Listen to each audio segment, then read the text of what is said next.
Chapter 486. The autumn wind rustled as it drizzled. Late at night, three ghostly figures silently approached Tan Xiu's auto repair shop. Immediately after, the three of them jumped over the wall and appeared in front of Tan Xiu, who was sitting cross-legged on the roof of an abandoned car. With Tan Xiu's strength, even the slightest movement in the wind could alert him. He instantly opened his eyes and clearly saw Tai Zhongkue and the two experts from the Everlasting Feast Hall. "How's it going, boss?"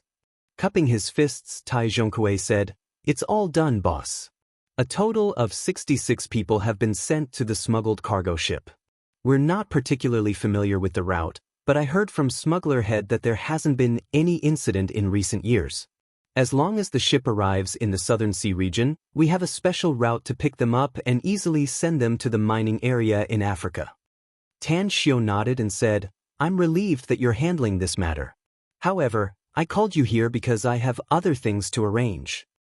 "Please instruct us," said Tai Zhongkue respectfully. "We've cleaned up those forces that have come to Star City and are eyeing the magnificent Tang Corporation," said Tan Xiu. "But there are still some forces that haven't given up and are expected to come to Star City in the next few days. Therefore, I need you to cooperate with the other party to put on a good show." "Who are they?" asked Tai Zhongkue, confused. "The Yamamoto clan of Japan," answered Tan Xiu. Killing intent burst out from Tai Zhongkue's eyes as he coldly said, "Why do we have to cooperate with the Yamamoto clan, boss? I know this family well.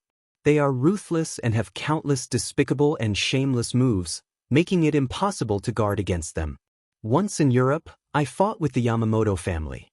Although I killed many of their people, a few of my brothers were also killed by them." "The Yamamoto clan is indeed not a good bunch," said Tan Xiu lightly.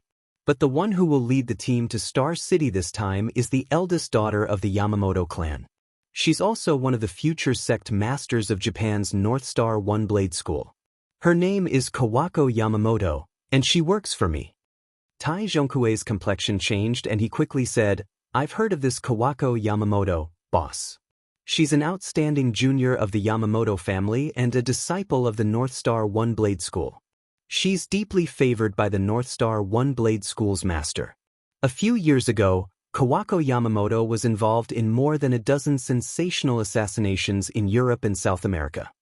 Tan Xiu said, "She is indeed very powerful. Although there is still a gap between her and you, I believe she will soon catch up with you with her aptitude. Therefore, in addition to working, you must also diligently cultivate. Also, I just said that she's my subordinate, so you don't have to worry about her loyalty. This time, she's here on orders, so you guys have to put on a show with her." Tai Zhongkue said, "Boss, just tell me what you want." Tan Xiu slowly explained the plan in his mind. After he finished, he seriously said, "You must act appropriately for Kawako Yamamoto's position in the Miyamoto family to not be shaken. Once she brings her men to Star City, I'll give you a list of people to eliminate. But you can't kill the others, just seriously injure them." "Understood." Tai Zhongkue cupped his fists and replied. Early in the morning, the first ray of sunlight shone on the earth. The leaves that were about to turn yellow swayed in the cool breeze. Several kinds of flowers that would only bloom in autumn in the courtyard were filled with a faint fragrance in the wind. "The air is so fresh." The door was pushed open as Kang Xia, who was neatly dressed, came out. After stretching her body comfortably, her eyes fell on Tan Xiu, whose hair was wet with dew. Tan Xiu floated down and smilingly said, "It was drizzling last night, so the air is quite fresh. Did you sleep well? Can we leave now?" Recalling the charming scene last night, Kang Xia's beautiful face blushed as she nodded and said, "I rested well." "That's right. Did the Everlasting Feast Hall's people come back last night?" "Tai Zhongkue was here," said Tan Xiu. "Our plan was very successful. Those who conspired against our magnificent Tang Corp have all been sent to the ship. I believe they will appear in a remote mining area in Africa in a few days. Also, I've told them everything I need to know, so I believe they can handle it well." "They're really amazing," sighed Kang Xia. "Any one of them is much stronger than the so-called martial arts grandmasters," said Tan Xiu with a smile. "Besides, Their experience abroad has made them competent for a lot of things, such as last night's trivial matter. They can easily handle it. Kang Xia's eyes were a bit blurred as if she recalled something. She didn't move and didn't speak again. "What are you thinking about?" asked Tan Xiu. Kang Xia came back to her senses and smilingly said, "I'm imagining the scene 20 years later, boss. You have big ideas, great courage, wisdom and ability, and vision that ordinary people can't compare with. I can't imagine how powerful you will be 20 years later.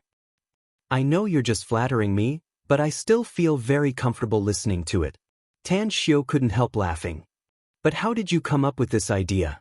"Those children are street children," said Kang Xia. For a moment, Tan Xiu was silent and slowly said, "I do want to adopt a lot of street children with good aptitude and character, but I'm afraid only a few of them will be able to leave this place alive with me in the future. As long as they can live in the future, let alone training them for 20 years, even training them for 200 years won't be a problem." "Can people really live for 200 years?" asked Kang Xia curiously. "I've seen terrifying people who have lived for 20,000 years, or even longer." Tan Xiu mysteriously smiled. "You know little about some things now, so wait for the future. As long as you cultivate seriously and perform well, I guarantee that you'll be able to leave with me in the future." "Where to?" asked Kang Xia quickly. "To the place where the immortals live," Tan Xiu said with a smile. "All right, let's not talk about this. I'm a bit hungry now, so let's have breakfast first. Then I'll send you to the company since I have other things to do." "Where are you going?" asked Kang Xia with a confused expression. "Star City Chinese Medical Hospital." A trace of a smile was revealed on the corner of Tan Xiu's mouth. "At Star City Chinese Medical Hospital." At the hospital's entrance, Li Hongji, who was wearing a white coat, paced back and forth with an anxious expression on his face. From time to time, he would raise his wrist to check the time of the clock's rotation. Beside him, Dai Xinyue was also a bit anxious, but she was more proud. "Dean, why don't I give Master a call?" Finally, Dai Xinyue couldn't help but ask. Li Hongji's expression moved, but he immediately shook his head and said, "I don't think it's necessary. Since Tan Xiu has promised to come to our Chinese medical hospital today, I believe he won't go back on his words. Let's wait. There's still more than half an hour before work starts. I believe he'll come on time. I called Master last night and confirmed that he has returned to Star City from Shanghai," said Dai Xinyue with a smile. "Maybe he's on the way now." "All right." Li Hongji felt a bit relieved, but his eyes kept looking at the ends of the roads outside. Screech! The Land Rover Range Rover's emergency braking sound sounded near Li Hongji and Dai Xinyue. As the driver's window was opened, Tan Xiu poked his head out and asked with a smile, "President Li Xinyue, what are you doing outside? You're not waiting for me, are you?" "Master." Dai Xinyue's eyes lit up as she called out in surprise. Li Hongji was also pleasantly surprised. He clapped and said, "You've finally come, Tan Xiu. Our hospital is now full of people, all of whom are waiting for you. I'm afraid I'll be eaten by them if you don't come." "President Li, you don't need to be so exaggerated," said Tan Xiu with a smile. "All right, I'll park the car in the parking area first. You wait for me in the consultation room." "There's no parking space in the parking area, Tan Xiu," said Li Hongji quickly. "Give the car to the security office and tell them to find a parking space. Let's walk to the consultation building first. Due to some special reasons, your previous consultation room can't be used anymore. I've sent someone to prepare a more spacious one for you." After getting off the car, Tan Xiu threw the car key to a security guard at the side and curiously asked, "Special reasons? What special reasons?" Li Hongji pointed inside and said, "Take a look yourself." From the largest consultation room on the east side of the consultation building, there are a total of 2 lines. All of them have one thing in common, that is, they want to see you for consultation. Besides, there's still more than half an hour before the doctors officially go to work. Who knows how long the 2 lines will be after half an hour. Tan Xiu looked inside and saw the 2 long lines about 20 to 30 meters away. His mouth fiercely twitched a few times. Just the 2 lines outside the consultation building alone had a total of hundreds of people. Even if only 1/3 of them were to see a doctor, the number would still be more than 100. Adding the number in the corridor inside the consultation building, Tan Xiao simply didn't dare to imagine how long it would take for the consultation and treatment to finish receiving all the patients. President Li, there are so many people. I won't be able to see all of them today. How about you think of a way to share these patients with other doctors? Of course, you can also transfer them to me if you really encounter a difficult and complicated disease. Li Hongji forced a smile and said, I also want to. Li Hongji forced a smile and said, but most of them came from all over the country just for your treatment.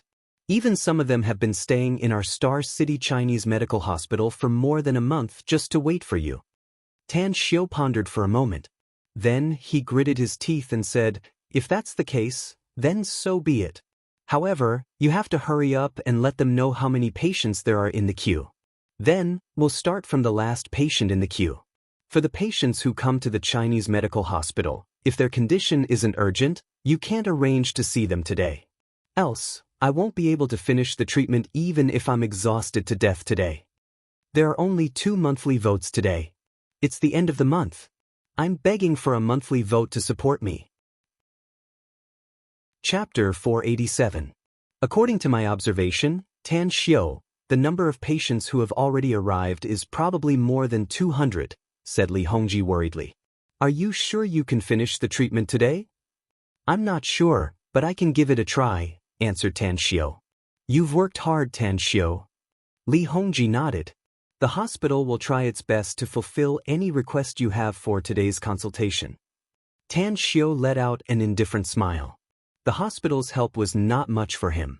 However, he was very satisfied with Li Hongji's attitude.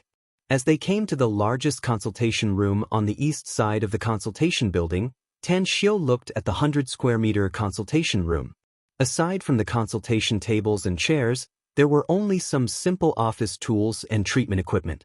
However, there was a place covered by a curtain in the innermost corner. Tan Xiao didn't need to go there to guess that it should be a hospital bed. President Li, you can go and do your work. Just leave this place to me, said Tan Xiao to Li Hongji next to him after looking around. Quickly. He sent Li Hongji away and a faint smile appeared on his face as he said, Xinhua, prepare in advance according to the previous situation. We'll start the consultation later. Also, there are a lot of patients today, so I think we'll be busy until late at night.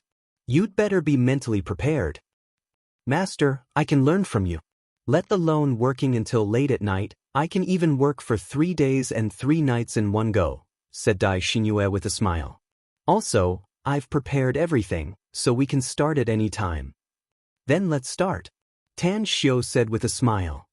There's still half an hour before the doctors start working, Master, said Dai Xinhua quickly. Do we still need to wait according to the previous consultation time? Tan Xiao's expression turned serious as he said with all seriousness, Xinhua, you're my disciple. I hope you won't be affected by the rules and regulations in the future. The working hours are set by people, and they can be broken by people. As a doctor, saving the dying and helping the injured is a matter of course. Saving people is like putting out a fire. I'd rather do it earlier than later. Upon hearing this, Dai Xinhua quickly said, Master, I understand. Tan Xiao nodded and said, Go. Let's see if the queue is over. When you're done, come back and let me know how many patients we have today. On your way out, let the 4 patients in the front row come in. 10 minutes later, when Tan Xiao had finished diagnosing the first 4 patients, the number of patients had also been counted. To his slight relief, the number of patients was less than he had expected. There were only 162 patients. Consultation. Healing. What Tan Xiao didn't know was that while he was busy in the spacious and bright consultation room, the outside world was in chaos. With the passage of time, more and more patients and their family members arrived at the Star City Chinese Medical Hospital. Many of them were travel-worn and came to ask for Tan Xiao's consultation and treatment. At this moment, Li Hongji was standing at the window of the president's office. He looked at the sea of people in the courtyard downstairs with all kinds of noises coming one after another. His complexion was faintly pale. Although he had thought that the young divine Dr. Tan Xiu would come to the Chinese medical hospital for consultation in October, he never thought that there would be so many people. His eyes wandered back and forth at the hospital's entrance for a few laps. A faint bad premonition was brewing inside his heart. Knock, knock. The office's door was knocked hard. As the door was pushed open from the outside, a vice president strode into the room.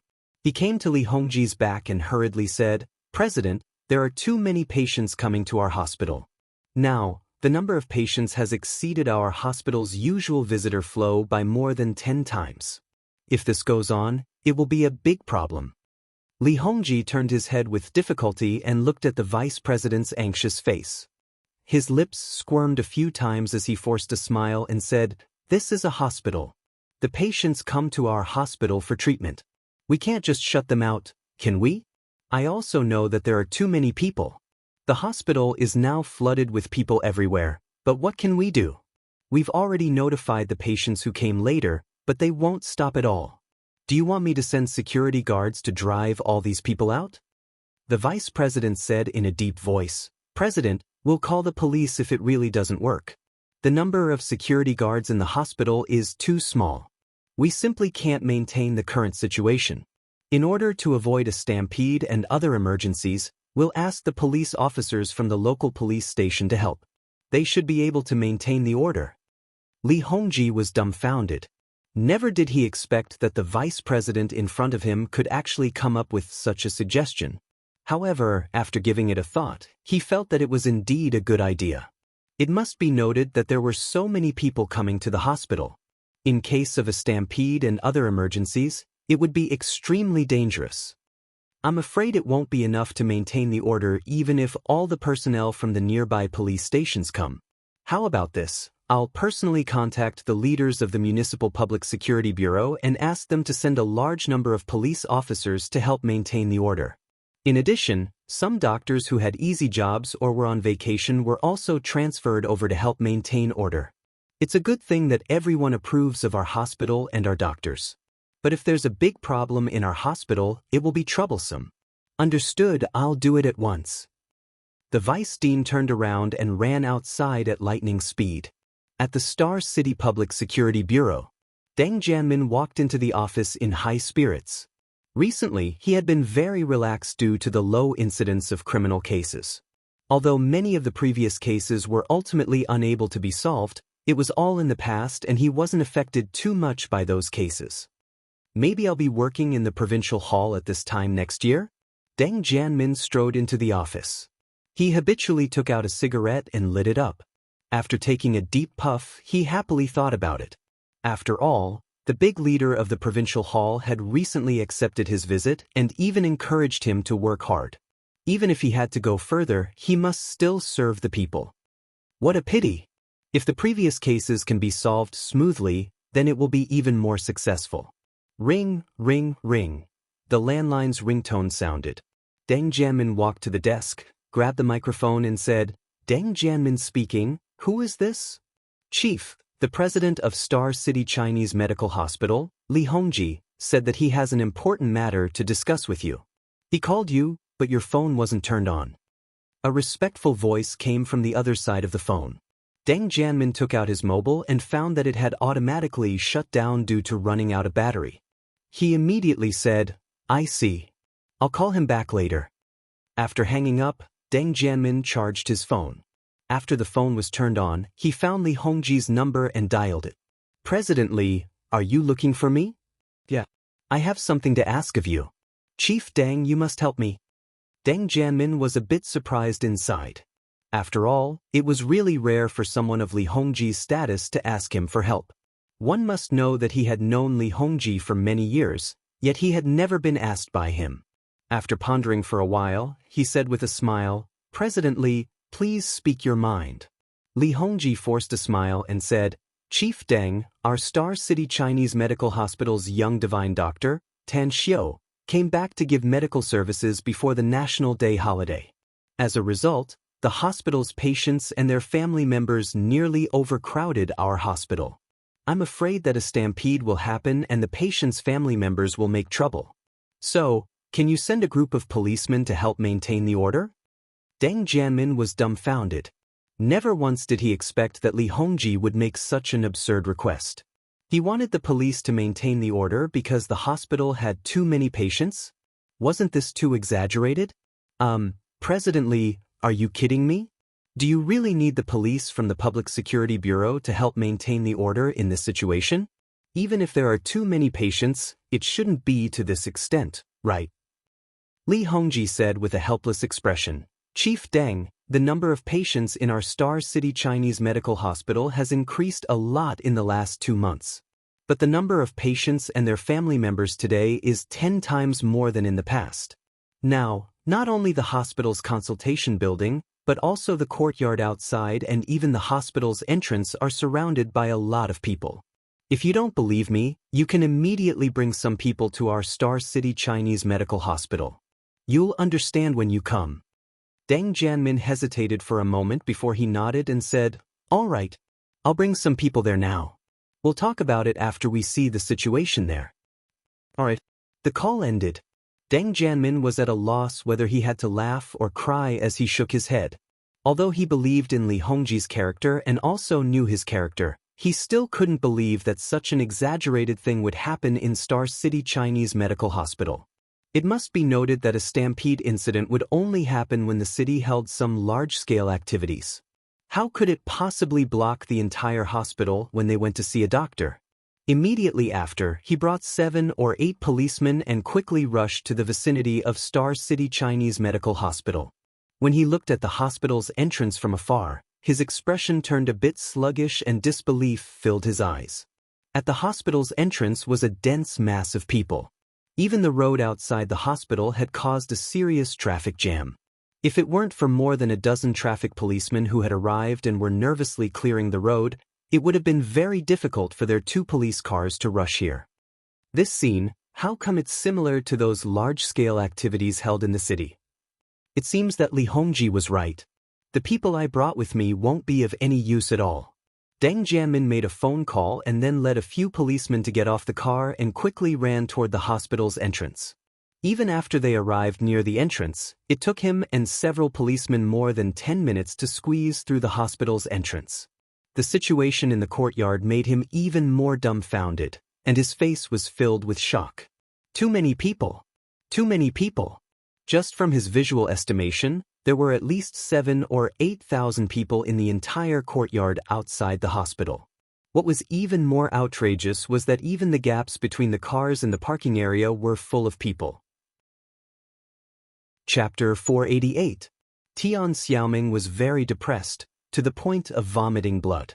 As an internet celebrity with average fame but a comfortable life, she accompanied her mother to the Chinese medical hospital today to see a doctor. What made her speechless was that the entire Star City Chinese Medical Hospital was filled with a sea of people before 8 o'clock. The most important thing was that the number of people in the hospital didn't decrease at all, but sharply increased instead. Mom, why don't we leave? Let's go to another hospital to see a doctor. There are so many people here. Even if we wait for 3 days and 3 nights, we still won't be able to get a number. Tian Xiaoming, who was standing at the entrance of the Chinese medical hospital, said with a helpless expression, No way. I heard that the young divine doctor with extraordinary medical skills has finally come to Star City Chinese Medical Hospital to see a doctor. It would be a pity if we can't get a number. Rumor has it that the young divine Dr. Tan Xiu's consultation and treatment speed is very fast. If we're lucky, maybe we can get a number today. Zhao Qin, who was nearly 50 years old but had maintained her good looks, was still as charming as before. As she spoke, even she herself didn't have any confidence. Tian Xiaoming said with a helpless expression, Mom, look at the people in this hospital. Not to mention that the young divine doctor's treatment speed is very fast, even if he can treat a person in 3 to 5 minutes. I'm afraid we won't get a number today. Just look at the people here, they are like ants. Zhao Qin forced a smile and said, Let's wait and see. Tian Xiaoming was well aware of her mother's physical condition. Her heart was always in pain, yet she couldn't find the problem, which had always made her mother anxious and restless. Since she wanted to see the young divine Dr. Tan Xiu's consultation and treatment, then she would accompany her. Looking at the scene around, Tian Xiaoming sighed inwardly. That young divine doctor named Tan Xiu is really amazing. He just came to the Chinese medical hospital to see a doctor, yet he can get the recognition of so many patients. He's simply a role model for our generation. If only my live broadcast had a lot of popularity and I had so many loyal fans, how good would that be? Suddenly, her expression moved as a thought emerged in her mind. Suddenly, her bright eyes turned more spirited. After glancing around, she finally looked at the family of 3 next to her and asked, "Hello, can I ask you a question?" The young woman holding the child said with a smile, "What is it?" Tian Xiaoming asked, "Are you also here to see the little magic doctor?" The young woman nodded and said, "Of course I'm here to see the young divine doctor. My daughter's health isn't good. There's something wrong with her kidneys. We've spent a lot of money and visited many hospitals, but there's no cure. Therefore, when we heard that the young divine doctor could cure my daughter's illness, we rushed over from Jingmen Island. We've been waiting here for a few days." Tian Xiaoming stared with wide eyes and exclaimed, "You came from Jingmen Island? And he's been waiting here for several days?" The young woman said, "Yes. What's the fuss about? More than half of the patients who come here come from all over the country. I even heard that some people have been waiting here for more than a month." Tian Xiaoming felt her heart beating wildly. The shock made her unable to calm down for a long time. After a long while, she remembered to take out her phone and open the live broadcast room. "Io, the host is online now. That's amazing. Isn't the live stream scheduled at 8 p.m. every day? Fortunately, I've set a reminder for the host, else I wouldn't have been able to catch the goddess anchor." "How come you're online now, Sister Meng?" "That's strange. Where are you now? Why are there so many people around? Goddess, where are you? Meng, what's going on?" Just as Tian Xiaoming appeared in the live broadcast room, the number of viewers increased. In just a few minutes, the number of viewers in her live broadcast room had reached more than 4,000. Looking at the subtitles, Tian Xiaoming finally coughed lightly and said, "Hello everyone. It's true that I live broadcast at 8 p.m. every night. But I've encountered a big event today. It's an incredible thing, so I want to share it with everyone. Do you see the environment I'm in? Do you see the sea of people? I can tell you that I'm in the Chinese medical hospital in Shuangqing province. And today, thousands of people have come here. All of them came from all over the country because of the young divine doctor's medical service here. Just now, my little heart nearly jumped out of my chest when I learned about this situation. There are so many people. Some of them came to Star City a few days ago, while some came more than a month ago to wait for the young divine doctor's medical service today. It's hard for me to imagine just how powerful that young divine doctor is. How come there are so many patients coming to him for consultation and treatment? Do you know? Have you seen it? There are so many patients coming to the hospital that even the Public Security Bureau's police have been dispatched. I just looked outside. The number of police inside and outside the hospital is at least a few hundred people. Along with Tian Xiaoming's explanation, the comments section had been turned upside down. Countless comments and messages were constantly flooding the screen. Heavens! Young Lady Meng, are you kidding me? Western medicine is far more powerful than Chinese medicine nowadays. How can a small Star City Chinese medical hospital have such a big reputation? Goddess Meng, is it true? Is that young divine doctor really that powerful? Is he a swindler? It's unbelievable. I thought it was some kind of large-scale event. I never thought it was a hospital. Divine Dr. Tang, I know you, young divine Dr. Tang Xiu. He's the most powerful divine doctor in Star City Chinese Medical Hospital. I have a relative in my family who got a very troublesome disease, but divine Dr. Tang cured him. Dear Meng, why did you go to Star City Chinese Medical Hospital? Is your health not good? As the comments kept flashing in the comment section, Tian Xiaoming found that she couldn't wait to read more. However, she still picked some of the questions that she saw and felt that she could answer them. She said what she knew and what she was thinking. When the fans found out that Tian Xiaoming was accompanying her mother to see a doctor, they immediately sent their blessings and greetings, as well as endless gifts, one after another. Among them, there were several local tycoons who threw away a lot of money. The amount of gifts was almost more than the total monthly income of the previous live broadcast. Tian Xiaoming was excited. She never dreamed that she would get such a big harvest in just half an hour of live broadcast. However, what she didn't expect was that because the number of people in her live broadcast room kept rising and several local tycoons threw away a lot of money, it had attracted the attention of the website's management. Pinned? It's actually pinned? Tian Xiaoming looked at the number of fans in the live broadcast room displayed on the mobile screen, as well as the soaring speed. Her mouth gaped a lot. Her appearance was pure and cute, and the shocked expression on her big mouth made her look very silly and cute. Just this exaggerated expression alone caused a burst of crazy gifs and gifs. At the same time, many fans in the livestream room edited the livestream and disseminated the video through some channels. For a time, many people knew that there was a big news in Star City. They knew that there was a young divine doctor with superb medical skills in Star City Chinese Medical Hospital. Among them, there were also many people who put up the banner of "Police Escort the Hospital." This live broadcast was held by a small anchor in a small live broadcast room. Like a butterfly effect, it was constantly being forwarded and spread by various channels. It was 12 o'clock sharp at noon. Tan Xiao was still consulting and treating the patients.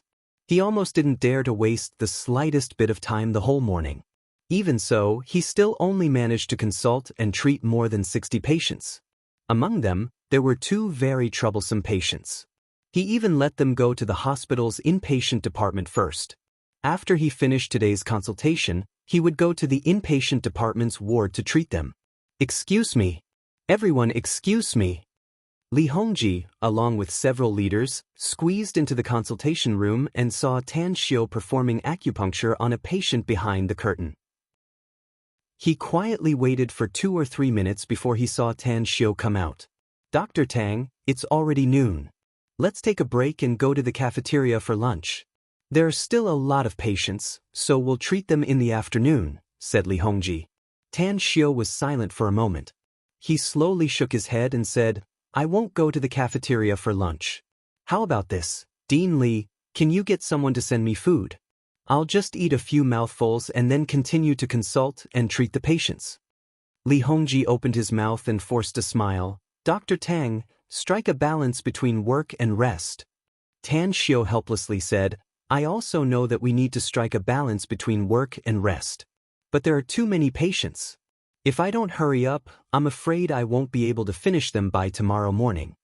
Li Hongji forced a smile and said, "Dr. Tang, even if you hurry up, I'm afraid you won't be able to finish them by tomorrow morning." "Sai, I'll tell you. There are too many patients outside. Not only the hospital's courtyard is full of people, but even the outside of the hospital has been crowded. Our comrades from the Public Security Bureau have dispatched hundreds of police officers to barely maintain the order. But those patients said that they won't leave until you come." "What?" Tang Xiao's eyes stared wide with disbelief on his face. After a while, he hurriedly asked, "Didn't you tell them that only the patients who get the number today can be treated? Those who can't get the number can come back tomorrow?" Li Hongji forced a smile and said, "I did. Our hospital's security guards have broadcast it dozens of times outside, but it's useless. They don't want to leave, so I can't send people to drive them away." Tan Xiao gulped down his saliva and said, "I don't care about that much. President Li, send someone to supervise them. Those who have the number today, give them the treatment.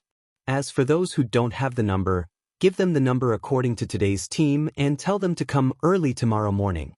Remember, the number of the number tomorrow will be the same as today's." "Got it." Today's 3 chapters have been released, asking for monthly votes.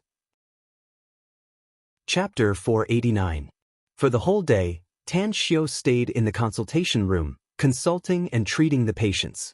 Although he was very fast, the number of patients was too many.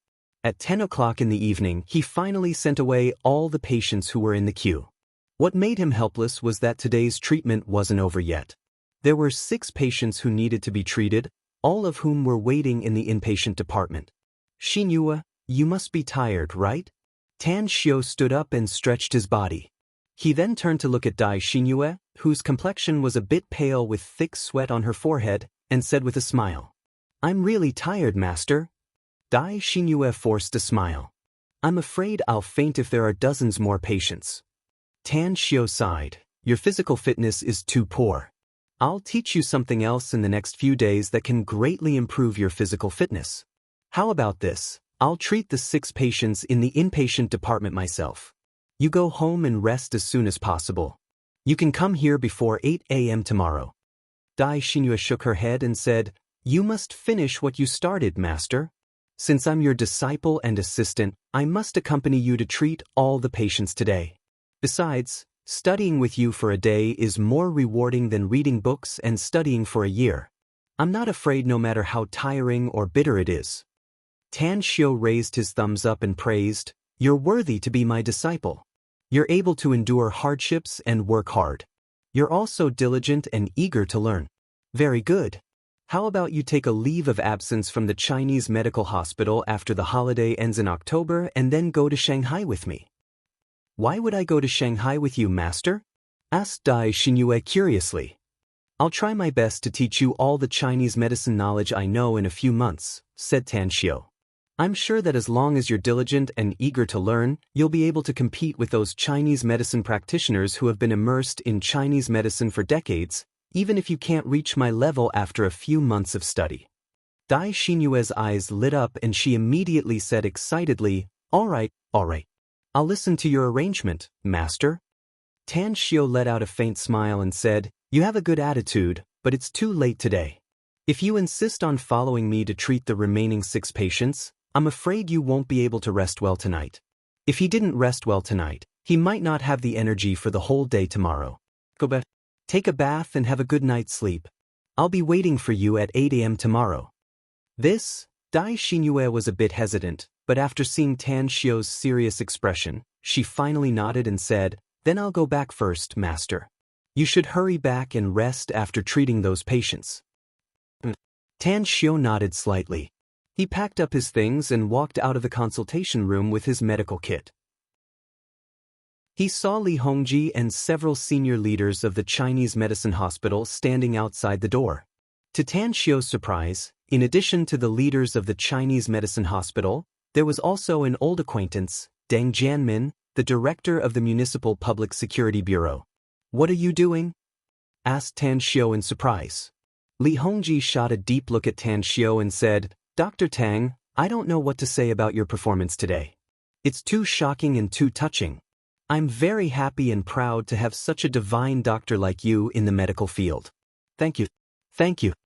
Tan Xiao was like a monk scratching his head and asking in a daze, Did you make a mistake? Why are you thanking me for no rhyme or reason? You let me see a miracle in the medical field today. You unexpectedly treated 156 patients in just one day, said Li Hongji. I'm grateful to you from the bottom of my heart because you've brought good news to those patients. Tan Xiao didn't care about it and said with a smile, Since I promised to come to the Chinese medicine hospital to provide medical services, it's my job. President Li, you don't need to be so polite with me. It's fine as long as you don't let these policemen take me as a bad guy. Deng Jianmin paced 2 steps forward and smilingly said, Divine Dr. Tang, you're a good doctor who treats patients and saves lives. How can we arrest you? We may have had some misunderstandings in the past, but based on what you've done today, I can prove that what happened in the past had nothing to do with you. Tomorrow I will personally lead a team to help maintain order.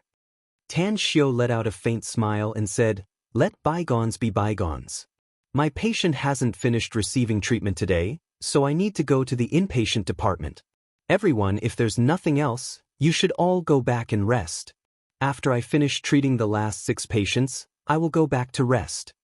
Li Hongji quickly said, Dr. Tang, let's just forget it. It's already past 10 o'clock at night. If you treat the 6 more troublesome patients, it'll be at least midnight. You need a good rest after a day of high-intensity work. Tan Xiao smiled and said, I'm fine, don't worry. Saying. After that, He carried the medical kit and rushed to the inpatient department. Along the way, countless patients and their families pointed at Tan Xiu, their eyes full of admiration and gratitude. Just like what Li Hongji said, it was already midnight when Tang Xiu had cured the 6 patients whose conditions were more troublesome. After he drove back home, he simply washed his face and rinsed his mouth before directly going to bed. However, he only slept for 3 hours before he woke up and cultivated with full spirit. He cultivated until 5 a.m., after which, he washed his face and rinsed his mouth before driving out of Southgate Town. 5:30 a.m. The sky was still dark as Tan Xiu rushed to the vicinity of Star City Chinese Medical Hospital. A wry smile appeared on the corner of his mouth when he saw the crowd outside the hospital's entrance. He found that even after a night had passed, there were still many patients and their families outside the hospital. It was conceivable that the number of people in the courtyard was even more. There are so many people, treating them like this won't work. Tan Xiu parked the car several hundred meters away from the Star City Chinese Medical Hospital's entrance. After getting off, he walked to a dark corner, lit a cigarette, and smoked a few puffs as he pondered in silence. He already knew that an individual's strength was limited. For example, the number of patients coming from all over the country was too many.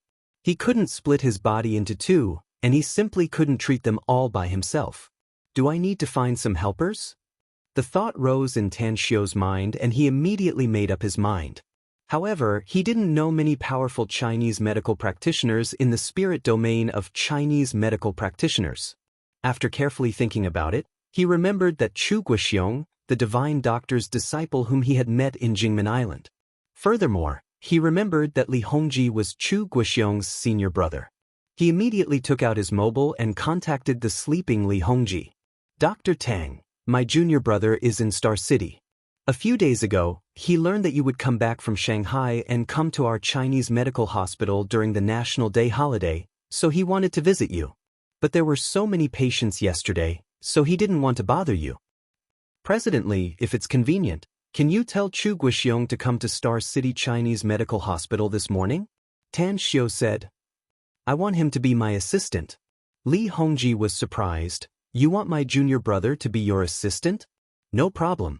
I'll contact him immediately and tell him to go to the Chinese medical hospital and wait for you. I've already arrived at the hospital, but I'm blocked outside the gate. Tan Xiu said with a smile. I'm going to jump over the wall and prepare to receive patients after calling you. You've arrived? Li Hongji was surprised. It was hard for him to imagine that Tan Xiu, who had been busy all day yesterday, would unexpectedly rush back to the Chinese medical hospital after resting for 5 or 6 hours. Such an attitude immediately made him feel deep veneration. Yeah, I've arrived, Tan Xiu said with a smile. Li Hongji pondered for a moment and then said, All right, I'll get up now. Let's go to the hospital and talk again. A few minutes later, Tan Xiu appeared at the entrance of the consultation building. He looked at the crowded scene and forced a wry smile on his face as he squeezed his way inside. Hey, what's the matter with you? Don't you know that there's a queue behind you? A middle-aged man turned his head and angrily glared at Tan Xiu as he shouted. Immediately, more than a dozen eyes in the surroundings shifted to Tan Xiu. Tan Xiu forced a smile and said, If I line up, no one will consult and treat the patients. Everyone, please make way. I need to go to the consultation room. The middle-aged man angrily said, What nonsense are you talking about, brat? Don't think that pretending to be a doctor will make us make way for you. Just go to the back and line up, else we'll make you look good. I'm Tan Xiu. Tan Xiu frowned. The middle-aged man angrily said, I don't care if you're Tang. No, you're Tang? Divine Dr. Tang? That's right. It's me. Tan Xiu said with all seriousness. Get out of my way if you still want to see a doctor. Suddenly, a young man 7 or 8 meters away shouted, It's really you, Divine Dr. Tang. I saw you yesterday, but I didn't expect you to come so early today. It's almost 2 hours before the hospital's doctors go to work. In a flash, the middle-aged man's expression drastically changed and the anger on his face vanished in an instant. Instead, a look of fear and trepidation appeared on his face as he hurriedly explained, "I'm sorry, Divine Dr. Tang. I didn't know it was you. Please don't be angry. It's because of your superb medical skills and the fact that our family of 3 has been waiting since yesterday morning, so no need to explain. I don't care about it." Tan Xiu waved his hand. "As long as you line up in an orderly manner, I'll consult and treat the patients to the best of my ability. All right, we can't waste any more time. Please make way." Along with the crowded queue in front of him, the aisle opened up and Tang Xiu smoothly came to the consultation room. Since the number was distributed yesterday, Tan Xiu simply tidied up the consultation room and began to consult the patients. 10 minutes later, at the entrance of the outpatient building, Tian Xiaoming, who came here for the interview and helped her mother line up, drowsily sat at the side with a tired face. "Who stepped on me?" The pain from her foot immediately sobered Tian Xiaoming up and she cried out in pain. She looked up and saw that the line was moving forward. "I'm sorry, young lady," a middle-aged man quickly said. Tian Xiaoming didn't pursue the matter of being stepped on by the middle-aged man. Instead, she quickly stood up and asked, "Uncle, it's only 6:30 p.m. How come the line is moving inside?" Chapter 490. After the crowded stream of people moved 5 or 6 meters forward, the middle-aged man smilingly said, "You were asleep just now, so you didn't see Divine Dr. Tang's arrival. The queue is moving forward because 7 or 8 patients have been treated by Divine Dr. Tang and left." "How is that possible?" Tian Xiaoming was surprised. "It's still so early, how come Divine Dr. Tang came? I heard that it was already early in the morning when he left last night." The middle-aged man sighed. "That's dedication and the benevolence of a divine doctor. Yesterday, Divine Dr. Tang had treated a total of 166 patients, and today he would treat another 166 patients. Whether it's the speed or the effect of the treatment, it's admirable." Tian Xiaoming didn't know what to say after hearing it. Nowadays, the doctor-patient relationship was very tense, and countless problems between doctors and patients were often exposed. She had been to hospitals many times and seen many doctors, but she never thought that she could meet such a good divine doctor in her life. "That's really admirable." Tian Xiaoming couldn't help but sigh. "Yeah, it's really admirable. What a great divine doctor.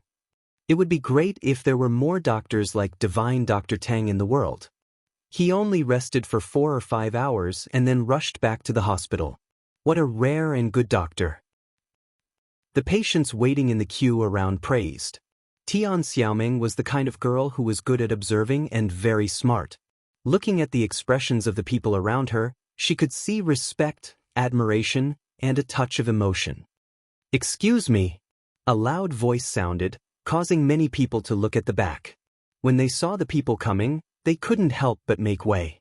Tian Xiaoming looked at the 2 people and said in a low voice, "I didn't expect that the president of the Chinese medical hospital would come so early.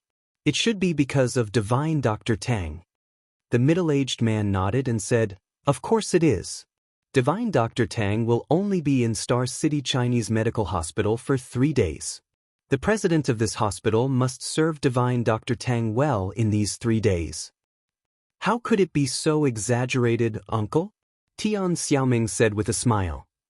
"The president was affected by Divine Dr. Tang and felt embarrassed to rest at home, so he came here early." In the consultation room. Tan Xiu had just watched the patient and his family leave when he saw Li Hongji come in with Chu Guoxiong. After not seeing him for several months, Chu Guoxiong had lost a lot of weight. As soon as he approached, he could smell the faint scent of medicinal herbs from his body. This meant that he had been dealing with medicinal herbs recently. "Dr. Tang, I brought my younger brother here," Li Hongji said with a smile on his face. Tan Xiu stood up and looked at Chu Guoxiong, saying, "Chu Guoxiong, you haven't forgotten me, have you?" "Divine Dr. Tang, I can't forget you even if I forget who I am." Chu Guoxiong forced a wry smile. "Back then on Jingmen Island, you taught me a lesson and let me know the true meaning of, you can't judge a book by its cover, and you can't measure the sea with a pail. I apologize for what happened before." Waving his hand, Tan Xiu smiled. Let bygones be bygones. As a TCM doctor, the most important thing is to be broad-minded and understand the principle of being virtuous. I believe President Lee has already told you the reason why I asked you to come here, right? How was it? Would you like to help me here for 2 days? Helping you is not a problem, but I'm afraid that those patients won't buy it, said Chu Guoxiong.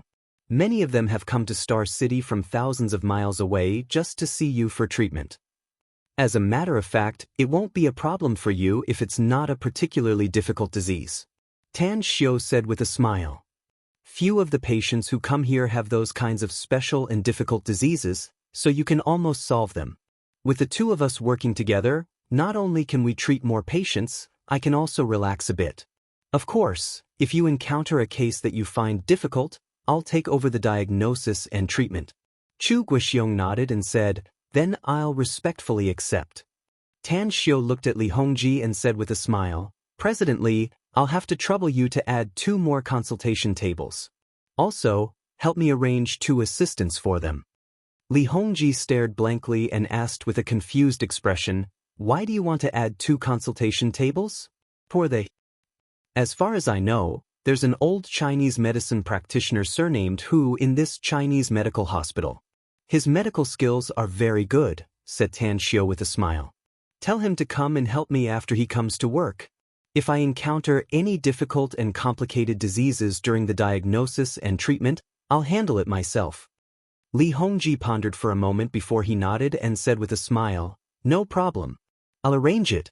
However, since the 2 of them have joined, can you increase the number of patients you'll be treating today? No need to increase it too much. Just 100 people. Tan Xiu nodded. No problem. Li Hongji was delighted and said with a smile. The queue is very long now. Let alone adding 100 people, even if you add 500 people, I'm afraid there will still be some left. After a while, Li Hongji left the consultation room. Tan Xiu called Chu Guoxiong to wait at the side and then continued to consult the patients behind. Divine Dr. Tang, you must save my daughter. Gong Likun let an 8 or 9-year-old girl sit on the chair in front of the consultation table. She then looked at Tan Xiu with a pleading expression. Tan Xiu motioned the girl to stretch out her wrist. While checking her pulse, he asked, did you bring her medical records? What disease did she have before? Leukemia. Gong Likun put a medical record in front of Tan Xiu. She was 40 years old this year. Because her husband met with a car accident, he left her as an orphan and widowed mother. Originally, she was the human resources manager of a foreign company. Her salary and treatment were very good, and the life of the mother and daughter was very comfortable. But half a year ago, her daughter was diagnosed with leukemia. She had no choice but to quit her job and took her daughter to seek medical treatment in several large hospitals in the imperial capital, Shanghai, and other places. However, leukemia was a disease that was too difficult to be cured completely. Just as she was about to take her daughter abroad to seek medical treatment, she heard that a divine doctor had appeared in Star City Chinese Medical Hospital. She immediately rushed over with her daughter full of hope. She had been waiting in Star City with her daughter for more than a week. Tan Xiu slightly frowned with a bit of helplessness in his eyes. Although he was honored as a divine doctor, not all diseases could be treated. For example, he might be able to cure some of the medical problems that the entire medical community had yet to overcome. But if the news of him being able to cure those cases were to be publicized, it would probably lead to great troubles. At the side, Chu Guoxiong revealed a strange expression. He had never thought that the first disease that Tan Xiu was going to treat would be the thorny septicemia. Although his master was a divine doctor and his medical skills were extraordinary, it was extremely difficult to completely cure leukemia. Tan Xiu checked the girl's pulse and used his spiritual sense to observe the condition of her body. What made him helpless was that the girl's condition was very serious.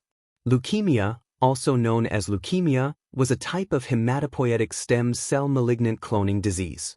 Because of the loss of proliferation, differentiation disorder, and blocked apoptosis, the cloning leukemia cells proliferated and accumulated in the bone marrow and other hematopoietic tissues. The disease infiltrated other hematopoietic tissues and organs, and at the same time, inhibited the normal hematopoietic function.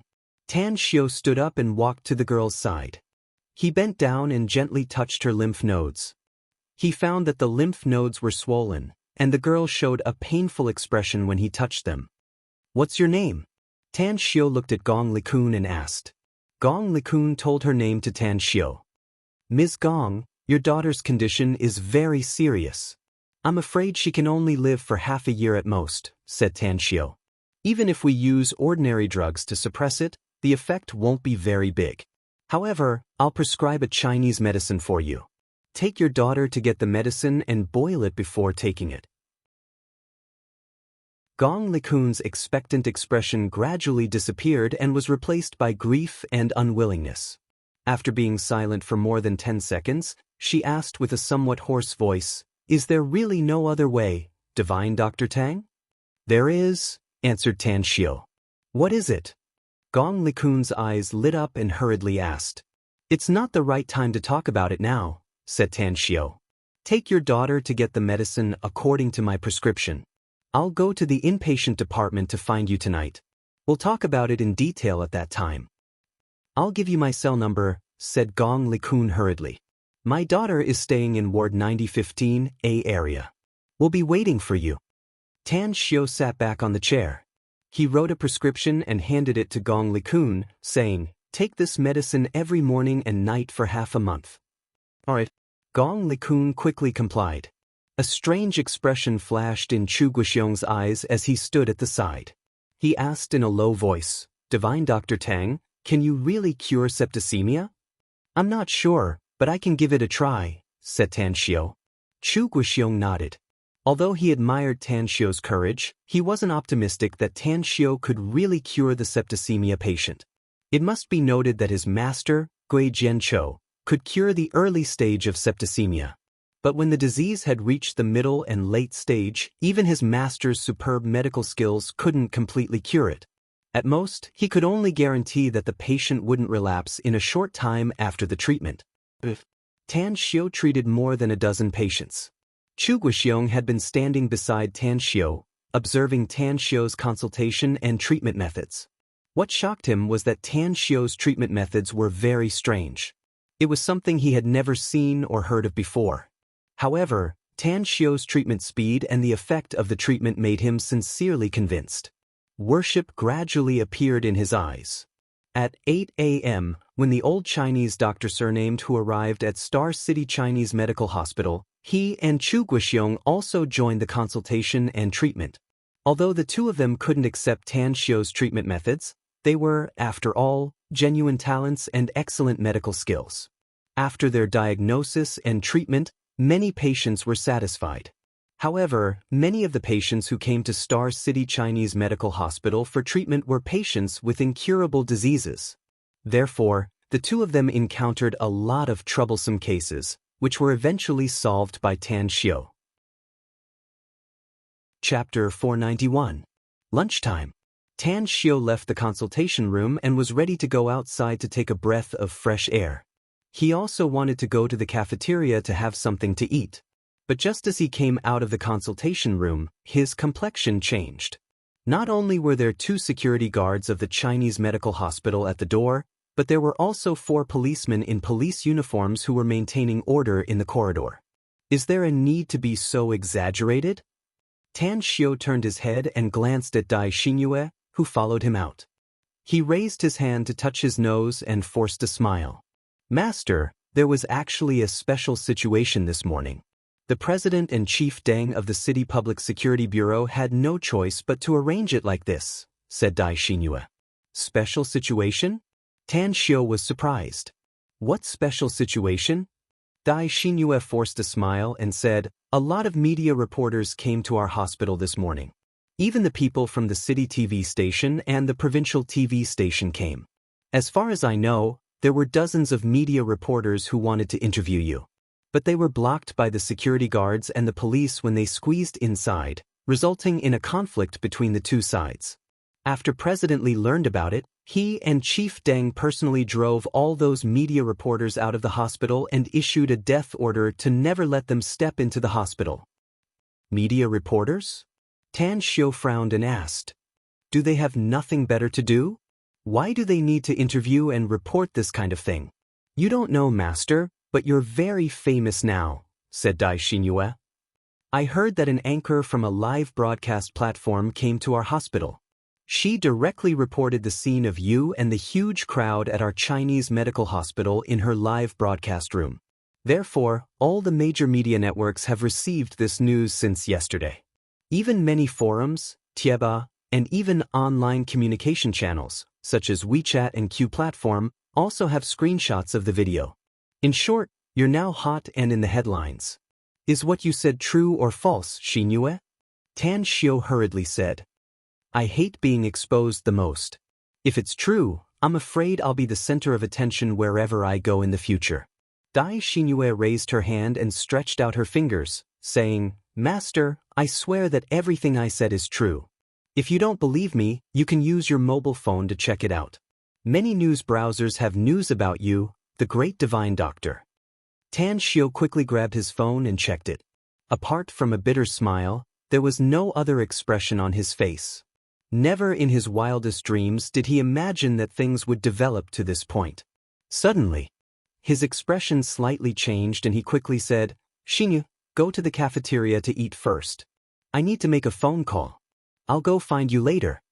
Dai Xinyu nodded and said, I'll help you get the food, master. Half a minute later, Tan Xiu walked out of the passageway and found a secluded corner to call Elder Tang. Xiu, why did you call me? When Tang Guoxing received Tan Xiu's call, he sounded very happy. Tan Xiu said, something unexpected happened. I've been giving medical services in Star City Chinese Medical Hospital for the past 2 days, but someone reported it. Because there were a lot of people coming to see the doctor, it made a lot of headlines. If my identity is exposed, I'm afraid the Yao family will also get the news. By that time, they should be able to guess that it won't be a problem for me to cure your asthma with my medical skills. Also, my father's recovery from a vegetative state should be my masterpiece. Tang Guoxing was silent for a moment and slowly said, You're worthy to be my grandson. You're meticulous and reliable. In fact, before you called me, I already got the news that you were giving medical services in Star City Chinese Medical Hospital. However, I didn't think about this aspect. It seems that the news of my recovery can no longer be concealed. Then what do you plan to do? Asked Tan Xiu. Then, I'll change our strategy. Our Tang family has been developing in secret. But since it doesn't work now, I'll announce that I'm cured and develop the Tang family openly. Our family has been constantly suppressed for the past 20 years. Many people have been eyeing us, waiting for me to die so that they can move against us. Now, it's time to give them some deterrence. If we go from behind the scenes to the front, I'm afraid it'll be very difficult for our Tang family to develop, said Tan Xiu. Those hostile forces will never sit still and watch our family develop. Tang Guoxing was silent for a moment and slowly said, Xiu, I want to ask you something. Speak, said Tan Xiu. Tang Guoxing asked, If I transfer a large sum of money to you now, can you cultivate a powerful force without anyone noticing? I need to know the specific amount, said Tan Xiu. Tang Guoxing pondered for a moment and said, 50 billion. Our Tang family can transfer these funds without attracting the attention of others. But if it's more, I'm afraid it'll be difficult. For years, Tang Xiu said, I can use this money to cultivate a group of outstanding talents within 4 years, as well as a group of experts with strong martial strength. I can even use this money to make more money, at least twice of this amount. All right. Come back in a few days and we'll meet and talk, said Tang Guoxing aloud. I'm going to the imperial capital on the 5th, Tan Xiu replied. He hung up the phone. An excited look appeared in Tan Xiu's eyes. Although he was not short of money at the moment, it would be enough for him to do a lot of things if he could get 50 billion in a short time. He had no other skills, but he was very good at making money. Furthermore, cultivating talents also required a lot of funds. If he were to go all out and do something big, funds would be the most basic problem. After smoking a cigarette, Tan Xiu came to the cafeteria. Hello, Divine Dr. Tang. Divine Dr. Tang, you're here for dinner. You're really dedicated to your work, Divine Dr. Tang. I didn't see you come for dinner yesterday. Thank you for your hard work, Divine Dr. Tang. As he came to the cafeteria, many doctors greeted Tan Xiu. Although Tan Xiu didn't know these people, he knew that one shouldn't slap a smiling face. Tan Xiu still responded to them one by one and came to the corner where Dai Xinyue was sitting amidst the greetings. Master, I've prepared the food for you. President Li originally wanted to give you special treatment, but I know your character, so I didn't agree to it. You won't blame me, will you? Dai Xinyue stood up and smilingly said, It doesn't matter what I eat. Tan Xiu waved his hand. At this time, a figure appeared next to Tan Xiu.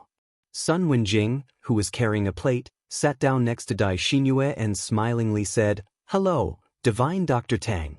Tan Xiu looked up and smilingly said after seeing her, Hello, Divine Dr. Tang. How's your mother's health now? My mother's health is very good now. I have to thank you, Divine Dr. Tang, said Sun Wenjing gratefully. Without you, I'm afraid. Tan Xiu shook his head and said, It's a doctor's duty to heal the wounded and rescue the dying. I may not be a pure doctor, but since I've promised President Li to come to the Chinese medical hospital, I must do what I should do.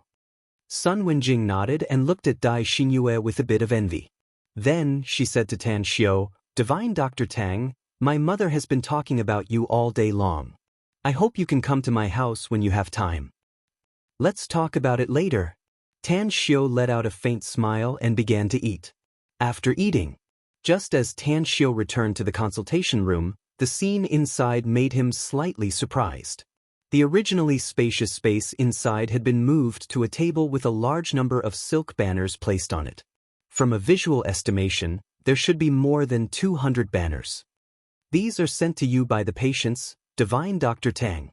My senior brother told me to put these banners here, said Chu Guoxiong with a smile. President Li really doesn't understand me. Tan Xiu couldn't help laughing. It's meaningless to put these banners here. As for those patients, many of them came from poor families. Even making a silk banner would be a burden to them. Forget it. I remember that the hospital has set up a fund to give some help to those poor patients. I'll donate 1 million later and let the hospital arrange it to help those patients with financial difficulties. Chu Guoxiong raised his thumbs up and praised, You have a compassionate heart and magical medical skills, Divine Dr. Tang. I feel that your appearance will be a blessing to countless families. I'll also donate 1 million to show my sincerity. Divine Dr. Tang's disciple really has a good heart, said Tan Xiu with a smile. My master's motto is to be virtuous. Chu Guoxiong smiled. It's our duty as doctors to help those patients.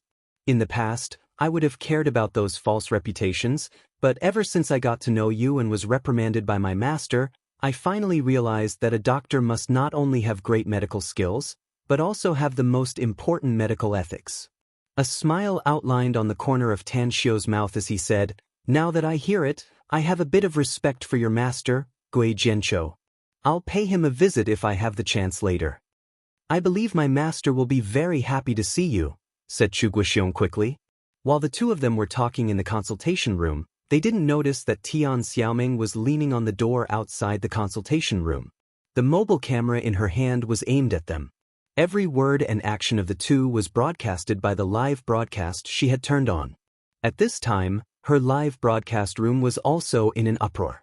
Countless of her fans were moved and constantly praised the two of them. Many of them even spent a lot of money on gifts. In just a few minutes, the total number of gifts Tian Xiaoming received had exceeded the number of gifts she received yesterday. I'll donate all the gifts I received today to the Star City Chinese Medical Hospital's fund. I hope that it can help more patients with financial difficulties. Tian Xiaoming quickly retreated 2 steps back. After the camera was aimed at her, she spoke in a very low voice. Her speech immediately received a lot of praise. Some fans even took a few minutes of the video and quickly reposted it with praising comments. Those fans didn't expect that the video they took would cause such a big sensation in the country and even the world. All the debts have been paid off. I can finally breathe a sigh of relief. In fact, Jing Ye's mood was very low after her grandmother passed away. She didn't want to write or write anything. She didn't even want to move. But she had to continue living her life, so she could only force herself to keep herself updated. Jing Yi felt bitter inside, but she didn't say it. Starting from today, every time her monthly votes advance, Jing Yi will update a chapter. She's currently ranked 88th on the monthly votes list. Chapter 492. The conversation between Tan Xiao and Chu Guoxiong, as well as the video in which Tian Xiaoming added that sentence, were screenshotted and reposted. Very soon, they appeared on the headlines of major media outlets. The number of clicks and reposts increased at an alarming rate. Tan Xiao was furious. Chu Guoxiong also became popular. Even Tian Xiaoming, a small-time streamer, became popular. This level of popularity was not something that those powerful internet celebrities could compare to. The overwhelming reports and countless people's praises appeared in the comments section of various media outlets and in the chat boxes of various dating apps as if they were free. There were also countless patients and their family members who were somewhat skeptical and somewhat expectant as they began to prepare their luggage to go to the Star City Chinese Medical Hospital to see a doctor. Meanwhile, a large number of compassionate people and organizations from all over the country contacted Star City Chinese Medical Hospital and prepared to donate money to the Star City Chinese Medical Hospital's foundation. Star City Chinese Medical Hospital. In the bright and spacious dean's office, Li Hongji comfortably held a cup of hot tea in his hands, smelling the fragrance of the tea. In the past 2 days, the reputation of Star City Chinese Medical Hospital had been constantly rising, which made him very excited. Although he was about to reach the age of retirement, he had worked in the hospital for so many years, so he had a lot of faith as the director. Bang! The door of the office was pushed open. Chen Xinlin, the vice dean, rushed in and said with a smile, "Dean, something big has happened." Li Hongji frowned slightly. If it was in the past and Chen Xinlin dared to barge in without knocking, he would have reprimanded him. But now he was in a good mood, and after hearing Chen Xinlin's words, he directly ignored the other's attitude. He straightened his back and asked, "What's the matter?" Chen Xinlin said, "In just over half an hour, I've received dozens of calls. Many enthusiastic people from the outside hope to donate to the fund established by our hospital. Do you know how many donations we've received after I announced the public account of our Chinese Medical Hospital's fund?" Li Hongji was stunned and asked incredulously, "Donation? Why would they donate money? And you said, how much did you receive?" Chen Xinlin said, "President, our fund has received more than 298,000 yuan in donations. This is the data I calculated before I came to your office. There were a total of 407 remittances. The remitters came from all over the country. In addition, among the calls I received, there are 6 companies and 2 charities that are also preparing to transfer money to us. As for why, you'll understand if you look at the headlines on the internet." Although Li Hongji was shocked to receive 407 remittances within half an hour, he still quickly turned on his phone and browsed through some websites. His old face showed a look of disbelief. "This video," Chen Xinlin heavily nodded and excitedly said, "Yes, it's because of this video. It said that a certain streamer secretly came to our Star City Chinese Medical Hospital and secretly took this picture in front of Divine Dr. Tang's consultation room. The conversation between Divine Dr. Tang and Dr. Chu Guoxiong had caused a huge sensation. Just take a look and you'll see the number of shares and comments. It's unbelievable." Li Hongji searched and watched for more than 10 minutes, and he could no longer sit still. His heart was filled with excitement, because he knew very well what the emergence of this video meant to Star City Chinese Medical Hospital. It meant that the Star City Chinese Medical Hospital would become a household name in the country. A hospital. What was the most important thing? Wasn't it fame? Only when the hospital had fame would it be recognized by the people, and a large number of patients would come to seek medical treatment. As the president of Star City Chinese Medical Hospital, it would be a supreme honor for the hospital under his jurisdiction to have such a great reputation. Great, great, that's great. With an excited expression on his face, Li Hongji clenched his fists and fiercely waved them. Chen Xinlin smiled and asked, "President, judging from the current trend, our hospital will receive a large amount of donations. What should we do next?" Do we still announce the amount of donations and carry out the poverty relief openly and transparently like before? The smile on Li Hongji's face gradually disappeared. As the saying goes, the greater the ability, the greater the responsibility. Since Star City Chinese Medical Hospital had received so many donations from enthusiastic people, then he must use every penny to the best use. Little Chen, you've been in charge of our hospital's financial affairs, so I trust you in this regard. Therefore, every penny of our hospital's fund must be made public. Even the flow of each fund must be open and transparent. Let me tell you, don't blame me for being ruthless if there's any problem with the fund. After all, it's related to the reputation of our Star City Chinese Medical Hospital. Chen Xinlin solemnly nodded and said, President, I know what's more important. Li Hongji nodded and said, all right, go find a few computer experts and open a special fund column on the official website of Star City Chinese Medical Hospital. The daily changes of the fund must be updated in a timely manner. Every donor's name and phone number must be published as much as possible. If it's an anonymous donation, it must also be shown in the updated form. Set up a column for the flow of funds, and the usage of each fund must be updated in a timely manner, so that you can transfer a few backbones from the finance department to seriously and responsibly manage the fund column every day. Chen Xinlin hesitated and said, President, isn't this? Li Hongji shook his head and said, I understand what you mean. You want to say that it's making a fuss out of nothing, right? I can tell you that it's absolutely not making a fuss out of nothing. As a matter of fact, I've thought about setting up a fund to help the people who come to our hospital for medical treatment but have very poor family conditions. However, our Star City Chinese Medical Hospital didn't have any money before, and secondly, we didn't have any fame, so I could only suppress this idea in my heart. But now it's different. Our hospital now has money and fame. If we do well in the future, I believe there will be a steady stream of donations coming to our account. We can use the money from the fund to help a lot of families with financial difficulties in the future. Chen Xinli nodded and said, President, since you've instructed me, then I'll do it. I'll make this special column on the official website of our Star City Chinese Medical Hospital in a week at most. I'll let the whole country, and even the whole world know the situation of our fund. Li Hongji nodded heavily. Remember, I'm giving you the authority. Whoever dares to touch the fund, chop them off. I'll bear all the consequences. All right. Chen Xinlin's eyes lit up as he immediately turned around and left. Li Hongji sat back on his chair and clicked on the video again. He watched the conversation between Tan Xiu and his junior brother, Chu Guoxiong, as a warm feeling surged inside his heart. He was very grateful to Tan Xiu.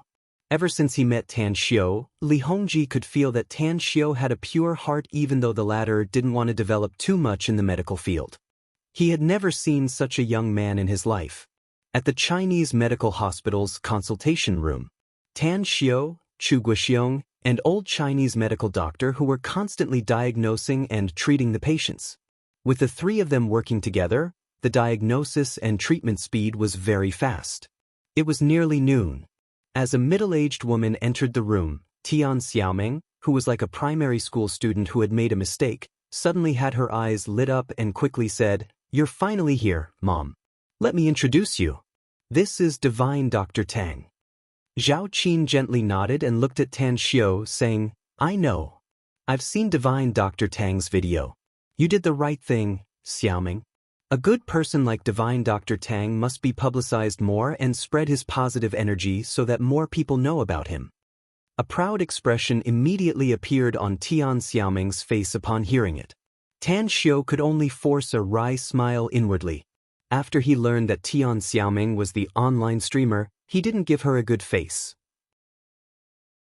Especially when he learned that she didn't line up at all but came to the consultation room ahead of time. He even reprimanded her and made her stand obediently at the side as punishment. But now, in front of Tian Xiaoming's mother, he couldn't lash out despite feeling very depressed inside. Have a seat, said Tan Xiu. After Zhao Qin took a seat in front of the consultation table, she then said, Divine Dr. Tang, my Xiaoming didn't line up according to the number. Please don't be angry. This child has always been kind-hearted since she was a child. She wants to publicize your deeds and let more patients know that there's a divine doctor like you in Star City Chinese Medical Hospital. She wants to pass on this gospel to everyone. She hopes that you can forgive her if what she has done has troubled you. It's all right. Since she has done it, then so be it, Tan Xiu said. Besides, I'll only stay in Star City Chinese Medical Hospital for 3 days. Tian Xiaoming, you're not allowed to take out your mobile for a live broadcast anymore. Tian Xiaoming's expression turned blank. She immediately let out an embarrassed smile and stuffed her mobile back. Furthermore, she said with an awkward smile, please don't take it to heart, Divine Dr. Tang. It's just an occupational disease. Since you don't allow me to do a live broadcast, I'll never go against your wishes. Tan Xiu nodded in satisfaction. He then looked at Zhao Qin and asked, Big sis, what's the situation with your body? Have you had a checkup before? I did have a checkup before, but I didn't get any results. Zhao Qin nodded. I just feel that my chest is always aching. It seems to be my heart, but it doesn't seem to be. Tan Xiu began to check Zhao Qin's pulse and asked, what kind of checkup did you do? I did an electrocardiogram and ultrasound. I even checked my blood routine. All of them are normal, said Zhao Qin. But my chest is always aching from time to time. That's right, especially when I sleep on my side.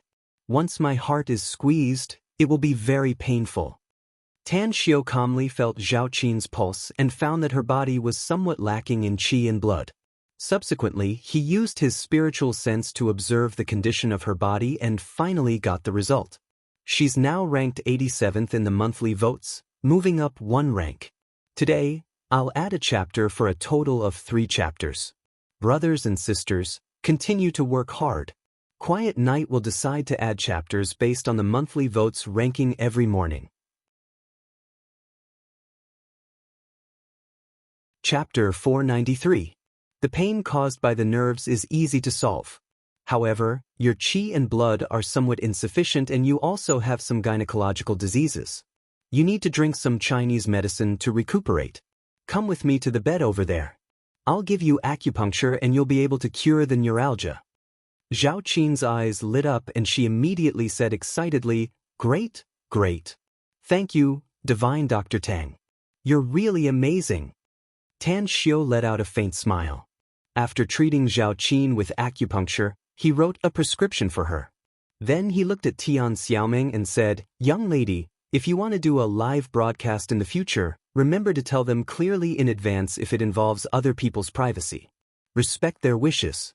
Else, your personal behavior will only bring trouble to others. Tian Xiaoming stuck out her tongue and gently nodded, I'm really sorry, Divine Dr. Tang. I did a bad thing out of kindness, and I hope you can forgive me. You can rest assured that I'll definitely correct myself in the future. I'll ask the other party before the live broadcast, and I'll never expose other people's privacy without their consent. Seeing that her attitude was good, Tan Xiu nodded and said, All right, accompany your mother to get the prescription. Remember to let her take it once a day and once a day. All right. Tian Xiaoming nodded obediently. At the next consultation table, Chu Guoxiong's eyes retracted from the back of Zhao Qin and her daughter and took advantage of the time to ask, Divine Dr. Tang, how did you diagnose that the patient's chest pain was caused by the nerves in her body? I have my own way, you can't learn it, said Tan Xiu. Chu Guoxiong stared blankly for a moment and then forced a wry smile, not knowing what to say. Diagnosis and treatment. Time fleeted by and night fell. All the patients who got the number today had been treated. However, the number of patients didn't decrease, but increased instead. Dr. Chu, Dr. Hu, go back and rest. I need to go to the inpatient department. See you tomorrow, said Tan Xiu with a smile. After all, Dr. Hu was old. After working in the consultation room for a day, he was already exhausted, so he nodded and said goodbye before leaving. Chu Guoxiong didn't leave, but looked at Tan Xiu and said, I'll go with you to the inpatient department. You've been busy all day, aren't you tired? Tan Xiu was surprised. I'm very tired, but I want to see how you treat the patients with sepsis. Chu Guoxiong said seriously. You should know that the condition of the patient with septicemia today is very serious. Even if my master takes action, the probability of him being able to cure her is not more than 30%. You won't be able to learn my treatment method, said Tang Xiu with a smile. Chu Guoxiong turned and glanced at Dai Xinyue and asked, "Can she learn it?" "She won't be able to learn it now. But it doesn't matter. Her foundation in traditional Chinese medicine is too poor. She still needs a long time to learn basic knowledge. In the future, when she has enough Chinese medicine skills, I will naturally teach her those special treatment methods. It's a pity that you've already taken me as your master. Otherwise, I could teach you." An envious look flashed in Chu Guoxiong's eyes. Tan Xiu's miraculous treatment method was an eye-opener for him. Even though he only spent a day with Tan Xiu, he had a lot of comprehension and progress in Chinese medicine. "I firmly believe that my master is not worse than you, even if you're very strong," said Chu Guoxiong with a serious face as he clenched his fists. "No one is better than anyone else in the field of Chinese medicine," said Tan Xiu with a smile. "The knowledge of Chinese medicine is broad and profound. The more you learn, the more you'll find yourself lacking. Although the development of the medical field is getting faster and faster, the number of strange cases is also increasing. Therefore, persevering in research and constantly improving the medical level is what every doctor should do. As for me, I don't have much time to study medicine in the future, so I'll have to rely on you to save people from suffering." "I really don't understand you, Divine Dr. Tang." Chu Guoxiong forced a smile. "With your attainments in Chinese medicine, you can definitely stand at the pinnacle of the medical field as long as you're willing. You'll definitely gain both fame and fortune in the future." "Why? Everyone's pursuit is different," said Tan Xiu with a faint smile. "Then your pursuit is?" asked Chu Guoxiong curiously. "You won't understand my pursuit even if I tell you," said Tan Xiu with a faint smile. "Let's go. Let's not waste time since you're going to the inpatient department with me. The earlier we finish treating the patient, the earlier we can go back and rest." At the inpatient department, after Tan Xiu, Chu Guoxiong, and Dai Xinyue arrived, they directly went to the VIP ward arranged by the hospital. There was only one bed in the entire ward, and Gong Likun's daughter was sitting on the bedside drowsily. "Divine Dr. Tang." Upon seeing Tan Xiu's arrival, Gong Likun hurriedly got up and called out. "Have you taken the Chinese medicine I prescribed tonight?" asked Tan Xiu with a faint smile. A happy expression immediately appeared on Gong Likun's face as she replied, "Yes, she has."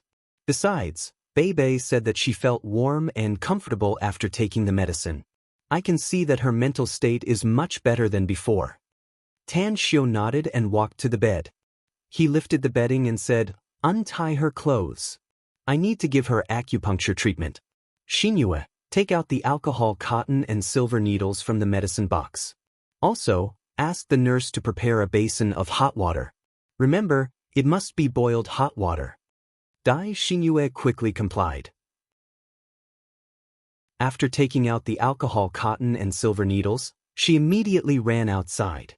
2 minutes later, she came back and said, "There's no boiled hot water now, master. But I've asked the nurse to boil it. It'll be done in 10 minutes. Tan Xiu nodded. After disinfecting the silver needles with the alcohol cotton, he used it to gently wipe the little girl's body, especially several important acupoints that needed acupuncture treatment. After repeatedly wiping, he was about to start the acupuncture treatment when his mobile suddenly rang. Tan Xiu slightly furrowed his brows. He took out his mobile and glanced at it. It was an unfamiliar number. He originally intended to ignore it, but after thinking about it, he decided to pick it up. "I'm Tan Xiu. Who's this?" A middle-aged man's voice came from the phone. "Hello, Divine Dr. Tang. I'm Yang Ming. We've met in Shanghai's Paradise Manor before." "I know. Why didn't you come?" Tan Xiu said. "Divine Dr. Tang, our family of 3 actually came here yesterday, but we've been waiting in line, yet it's not our turn yet," said Yang Ming with a forced smile. "I had no choice but to find President Li of Star City Chinese Medical Hospital and get your cell number from him." "Where you now?" asked Tan Xiu. "I'm still waiting in line outside. My wife and son are in the inpatient department ward," said Yang Ming quickly. "You don't need to wait in line. Go back to your ward and wait," said Tan Xiu. I'll treat the other patients first and then go there later. That's right, tell me your ward number. It's Ward VIP 024, said Yang Ming quickly. Tan Xiu stared blankly for a moment before he immediately nodded and said, I see. I'll be there later. After hanging up the phone, he began to perform acupuncture on the little girl. His acupuncture technique was very strange, which secretly amazed Chu Guoxiong, the disciple of the divine doctor. As dozens of silver needles were inserted into the acupoints, Tan Xiu quietly transferred his star force into the girl's body. As a matter of fact, septicemia was a condition in which white blood cells increased and red blood cells decreased, which was similar to a martial artist being poisoned. Therefore, he stimulated the little girl's potential while helping her extract the white blood cells with his star force. 3 minutes passed. Tan Xiu picked up another silver needle and pierced 6 small holes around each acupuncture point. The needle rose and fell, and blood came out of those small holes. Combing and washing. Tan Xiu controlled his star force to move inside the girl's body. It was like a net made of star force, constantly driving out the white blood cells and flowing out from the small holes near the acupuncture points. Divine Dr. Tang, this, Gong Likun's expression greatly changed. She looked at the acupuncture points on her daughter's body, where blood gathered and eventually slid down. Her heart instantly jumped to her throat. Tan Xiu shook his head. After disinfecting the silver needle, he put it back in the needle box. His right thumb began to press some of the girl's blood vessels, gently pressing and moving. Wherever the acupuncture points passed through, the amount of blood coming out of the surrounding holes would increase. Uncle, it's so itchy. The little girl was very obedient at first and remained motionless. But along with the movement of Tang Xiu's fingers, her thin body began to twist. However, her originally pale face had become a little rosy. Just bear with it. It'll be fine after a while, said Tan Xiu. Time fleeted by. Finally, after 20 minutes, the small holes around the acupuncture points no longer bled. At this moment, Tan Xiu quickly pulled out dozens of silver needles on the girl's body and then began to wipe the blood flowing out of her body with a towel. How is it, Divine Dr. Tang? Gong Likun was the most concerned about the girl's physical condition and hurriedly asked. I'll continue the acupuncture treatment tomorrow night, said Tan Xiu. However, I've already removed 30 to 40% of the white blood cells in her body, so it should be completely removed tomorrow. Gong Likun's eyes lit up and she excitedly asked, Is that true, Divine Dr. Tang? My daughter, has 30 to 40% of the white blood cells in her body been removed? That's right, said Tan Xiu. At the side, Chu Guoxiong slightly furrowed his brows and said, Divine Dr. Tang, I don't know how you remove the white blood cells, but there's something I'm very confused about. Why didn't you work harder to remove more white blood cells? At least 70 to 80%? It's normal for the human body to have white blood cells, said Tan Xiu with a strange expression. She would have died if I had removed 70 to 80% of the white blood cells. The white blood cells I've removed are the substances that are very easy to evolve and spread. According to the white blood cells in her body, I've already removed 80 to 90% of them. This, Chu Guoxiong was shocked and incredulously looked at Tan Xiu. His mouth squirmed a few times, but no words came out. Chapter 494. Chu Guoxiong was shocked and horrified. He was keenly aware that Tan Xiu seemed to know the condition of the patient's body very well. He could even know the number of white blood cells removed from the patient's body without any instrument to check. What was most inconceivable to him was that not only did Tan Xiu know the number of white blood cells removed, but he could also distinguish between normal white blood cells and those that were easy to evolve and spread. This ability! He's also terrifying, isn't he? Dai Xinyue's beautiful face, on the other hand, had a look of intense worship on it in addition to shock. Septicemia was a very difficult problem to overcome in the entire medical field, yet her master could easily treat it. This was definitely an existence more powerful than a divine doctor. It must be known that, if those so-called divine doctors could completely cure septicemia, the news would have spread out long ago. Even the disciple of this divine doctor was shocked. This showed that even his master, the great divine Dr. Gui Jianqiu, would find it difficult to do so. Dai Xinyue recalled what her master just said. He said that she must first increase her knowledge of Chinese medicine so that she would be taught a special treatment method later. She was so happy that she almost cried. Tan Xiu ignored Chu Guoxiong and Dai Xinyue's thoughts. After wiping all the bloodstains on the little girl's body, he looked at Gong Likun and said, "Help her change into clean clothes and let her have a good rest. Also, remember to give her Chinese medicine tomorrow morning and then give her some liquid food to nourish her body." Gong Likun nodded excitedly and said, "I'll do as you say, divine Dr. Tang." Tan Xiu let out a faint smile and packed up the medicine box. He then turned around and said, "I'm going to treat the patient next door, so I'll take my leave first. See you tomorrow night." "All right. Thank you, divine Dr. Tang," said Gong Likun gratefully. After leaving the ward, the shock on Chu Guoxiong's face finally disappeared and he curiously asked, "Divine Dr. Tang, are you going to the next ward to treat the patient? What disease does she have?" "Congenital heart disease," answered Tan Xiu. Chu Guoxiong's footsteps came to a halt as he looked at Tan Xiu in disbelief. He gulped down a mouthful of saliva and quickly caught up with him. As he entered the next ward, he hurriedly asked, "Divine Dr. Tang, can the congenital heart disease treatment you mentioned be completely cured?" Tan Xiu smiled and said, "If it was treating leukemia, I wasn't 100% confident. But now, I'm 100% confident in treating congenital heart disease." Chu Guoxiong's heartbeat increased exponentially. At this moment, the way he looked at Tan Xiu had already turned into a celestial being. One should know that treating congenital heart disease was a very troublesome matter. Although there were many cases that could be cured, it was all because the patient's condition was not serious. However, a congenital heart disease that could seek treatment from Tan Xiu was probably very difficult to treat. This kind of thorny congenital heart disease was probably something that many large hospitals and famous cardiologists and professors were helpless about. "What type is divine Dr. Tang?" Chu Guoxiong hesitated for a moment before asking.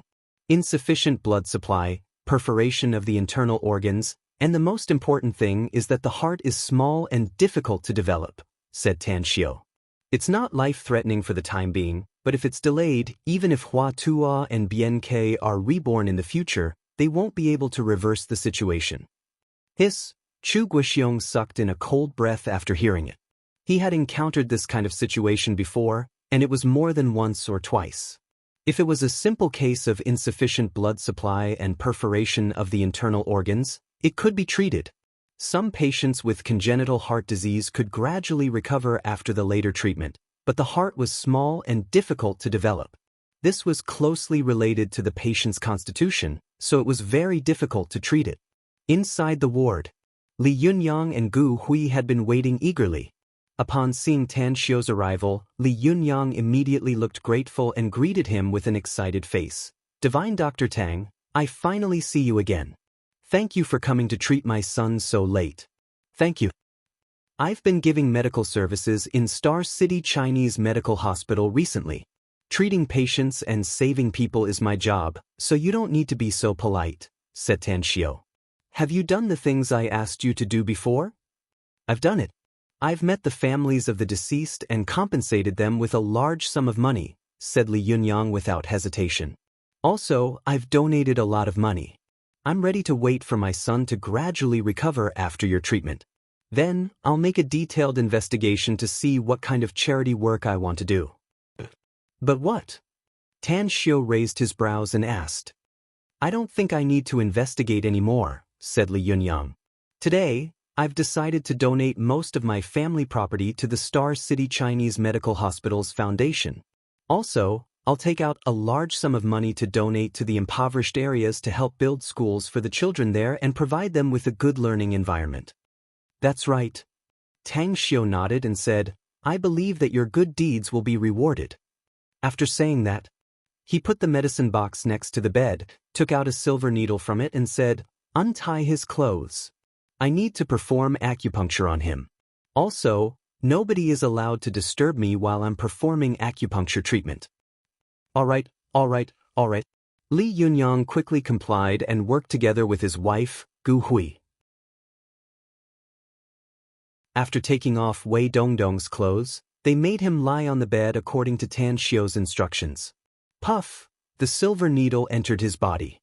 Tan Xiu quickly controlled his star force and injected it into Wei Dongdong's body. Gradually, it wrapped his heart. Tan Xiu's body had a huge vitality.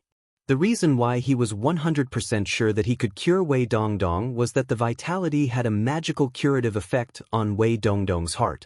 Even the star force in his body contained a huge life essence. Using it to nourish Wei Dongdong's heart would definitely have a miraculous effect. Sure enough, after more than 10 minutes of infusion, Wei Dongdong's heartbeat became a lot stronger. The small hole visible to the naked eye was also squirming and slowly becoming smaller. An entire hour passed. Tang Xiu stopped injecting his star force. He grabbed Wei Dongdong's ankles and lifted him up. His palms kept patting the muscles and bones of his entire body. His face was slapped dozens of times before he finally slapped the back of his heart a few times. His Yang sucked in a breath of cold air, and his eyes were filled with fear. Chu Guoxiong was even more dumbfounded and the corners of his mouth twitched a few times. One had to know. Wei Dongdong suffered from congenital heart disease and the small hole in his heart was very prone to bleeding.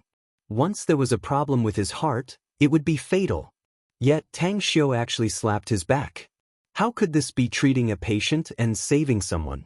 This was clearly murder. However, they thought of Tan Xiu's previous instructions that they must not disturb him. Therefore, despite their uneasiness, they held on to their trust and finally endured it. Tan Xiu slapped Wei Dongdong's back and put him down again. He performed acupuncture again with the same silver needle. However, the next infusion of star force was very short and the amount was also very small. After wrapping his heart with star force, he immediately stopped. It was impossible to treat such a congenital heart disease in one go. However, he only needed to treat it once and the star force left in his body would nourish and repair it. When the star force was consumed, Wei Dongdong's congenital heart disease problem would probably be completely solved. It's done! Tan Xiu pulled out the silver needle with a smile on his face. Divine Dr. Tang, it's done? Asked Li Yunyang incredulously. That's right. It's done. Tan Xiu nodded and smilingly said. However, you need to wait for 2 months. Take him to the hospital for an examination 2 months later. You can call me if you have any other questions, or come to Shanghai University to find me. All right. Thank you, Divine Dr. Tang, said Li Yunyang quickly. No need to thank me. Tan Xiu waved his hand and said, you exchanged your son's life with your actions. However, I still have a request that I hope you can promise me. What is it? Asked Li Yunyang quickly. As long as I can do it, I'll do it even if I have to climb a mountain of swords or plunge into a pot of boiling oil. You don't need to exaggerate. My request is very simple. You must absolutely keep the fact that I cured your son's congenital heart disease a secret, said Tan Xiu with a smile. You can't take your son to the previous hospital for an examination, nor can you find the previous doctor. I don't want the fact that I can completely cure congenital heart disease to be spread out. Yang asked in confusion, why? Isn't this a good thing? I'm afraid it'll be troublesome, said Tan Xiu. Afraid of troublesome? Li Yunyang stared blankly for a moment. Although he was full of puzzlement, he still nodded and gave Tan Xiu his assurance. Chu Guoxiong, who was standing at the side, suddenly said, Divine Dr. Tang, can I take this child's pulse? You don't trust me? Tan Xiu smiled. Chu Guoxiong stared blankly for a moment before he immediately said with an embarrassed smile, It's not that I don't trust you. I'm just shocked by your treatment method, so I want to diagnose this child's physical condition. Tan Xiu made a please gesture and then turned to Dai Xinyue and said, Pack up and get ready to get off work. Also, remember to discuss with your family when you go back and wait for October 8th to arrive in Shanghai. I've already told my family, Master. My parents are very much in favor of me learning medicine from you, said Dai Xinyue with a smile. They even said that they want to invite you to dinner. Tan Xiu waved his hand and said, "Forget about the dinner. I have a lot of things to do during the National Day holiday. Let's meet again when we have time later." Alright. Dai Xinyue nodded with a smile. Chu Guoxiong grabbed Wei Dongdong's wrist and diagnosed his pulse. Then, he turned to look at Li Yunyang with a strange expression and asked, "You're Mr. Wei, right? You? Are you sure your son has congenital heart disease?"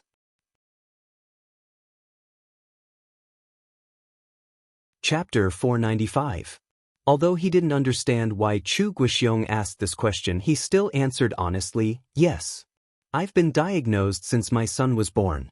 If it weren't for us taking good care of him and even spending a lot of money to hire professional nurses to take care of him, I'm afraid my son wouldn't have been able to live until now." Chu Guoxiong turned his head and looked at Tan Xiu with a forced smile. "Divine Dr. Tang, this Chu Guoxiong is convinced. You're not a divine doctor at all. You're simply a god. I just diagnosed this child and found that his heart is beating vigorously. Although his qi and blood are a bit unstable, it doesn't look like a congenital heart disease. Your diagnosis is wrong. The reason why you diagnosed him as a congenital heart disease patient is because he used a special method to keep his heart in a high-speed recovery stage," said Tan Xiu. "If you had diagnosed him a few hours later, I'm afraid you would have been able to diagnose his condition." "What's going on?" asked Chu Guoxiong with a blank expression. "Congenital heart disease is very easy for me to treat," said Tan Xiu.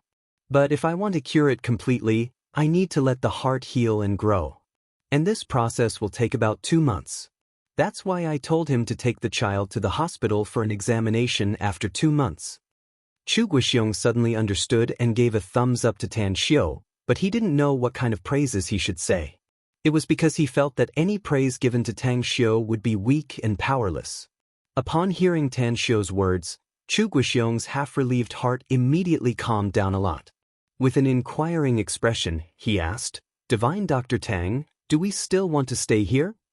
Do you have too much money to burn?" Tan Xiu snappily said, "Are you going to waste your money on this? I've treated him, so why are you still staying here? Go back to where you came from and take good care of him. Your son will be healthy 2 months later. Even if your son is lucky, his physical fitness will definitely be far superior to ordinary people in the future." Far superior to ordinary people? Chu Guoxiong didn't have such extravagant expectations. He only hoped that his son could be healthy and he would be satisfied. They left the hospital. Tan Xiu sent Dai Xinyue home and then returned to Southgate Town. To his surprise, his parents hadn't gone to bed yet. Instead, they were chatting with a guest. "Elderly, why are you here?" Tan Xiu asked curiously with a strange expression on his face. Just now, after he entered the courtyard of the villa, he found that there were more than 10 unidentified men around the villa. When he entered the courtyard, he found 4 burly men in black standing in the courtyard. However, he never expected that Hong Kong's Li Juren would personally come to Star City and even appear at his home this late. Li Juren got up and said with a smile, "Tan Xiu, I originally came to visit you, but I didn't expect to meet your parents, so we chatted first and waited for you to come back." "Why didn't you call me?" Tang Xiu touched his nose and smilingly said, "You have my cell number." Li Juren said with a smile, "I know you're busy. Anyway, I have nothing to do these few days, so I came over to discuss some things with you." Tan Xiu nodded. Tang Yunda and Su Lingyun glanced at each other. Then Tang Yunda said with a smile, "Elderly, you talk to Xiu. We're a bit tired, so we won't bother you anymore." Li Juren nodded with a smile. Tang Yunda looked at Tan Xiu and said, "Xiu, entertain elderly well." "Alright," Tan Xiu replied. As Tang Yunda and Su Lingyun went back to their room to rest, Tan Xiu took Li Juren to the study room on the 2nd floor. After brewing some fragrant tea, the duo sat on the sofa. "Elderly, I think you should have something important to discuss with me in Star City, right?" Tan Xiu took out a half-pack of cigarettes and handed one to Li Juren. He lit one himself and took a puff before asking slowly. Li Juren didn't light the cigarette. He held it in his hand for a moment and said, "Tan Xiu, the reason I came to you this time is because I want to ask you for a medicine." "Ask for medicine?" Tan Xiu stared blankly and then asked with a strange expression, What medicine do you need? Li Juren slowly said, when I was young, I was suffering from a chronic illness due to hard labor. It wasn't until I met Bosku that my body finally couldn't support the illness. Although my body recovered a lot after recuperation, it's still not as good as a healthy person. In the past, Bosku gave me a medicine called marrow cleansing pill. Ever since I took that medicine, the chronic illness that had accumulated for many years was completely cured. Even my body's constitution is much better than that of an ordinary person.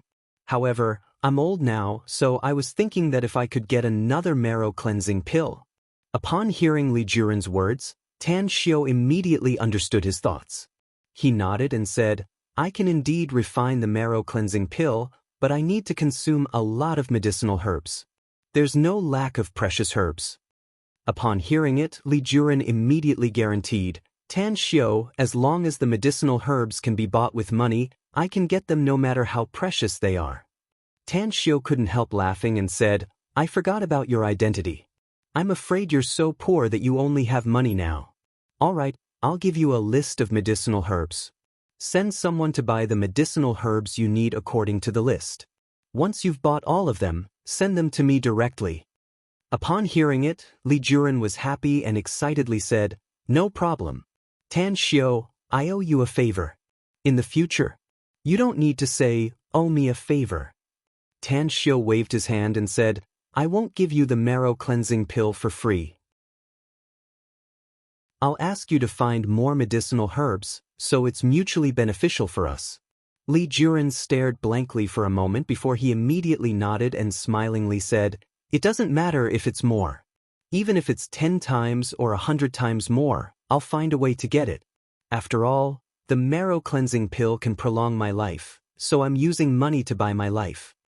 If it's the first time you take the marrow cleansing pill, it'll help your body the most, said Tan Xiao. But if it's the second time, the effect won't be that great. All right, I'll check your pulse first. Through some understanding, Li Juren already knew that Tan Xiao was the young divine doctor of Star City Chinese Medical Hospital. Therefore, he quickly got up and came to Tan Xiao's front.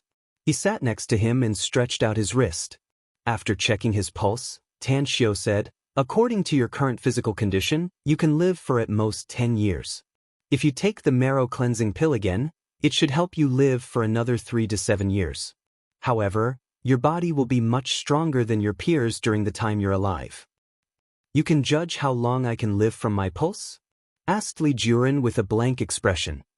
Everyone calls me the young divine doctor, said Tan Xiao with a faint smile. Li Juren pondered for a moment before he heavily nodded and said, All right, even if I can only live for another 3 to 7 years, it's worth it for me to spend a lot of money to buy those precious medicinal herbs. Tan Xiao, make a list of medicinal herbs. I'll go back and arrange people to search for them. A curved arc was outlined on the corner of Tan Xiao's mouth. A smiling expression climbed up the corner of his eyes as he said, No hurry. Drink some tea first. As a matter of fact, there are better medicines to prolong your life. Li Juren suddenly stood up. His speed was not something that an old man should be able to achieve. His eyes stared fixedly at Tan Xiao. His breathing became a lot faster at this moment as he quickly asked, Tan Xiao, do you mean there are better medicines than the marrow cleansing pill? At least it can let you live for more than 10 years, said Tan Xiao with certainty. What medicine? Asked Li Juren quickly. Life essence pill, said Tan Xiao. I need this life essence pill. What medicinal herbs do I need?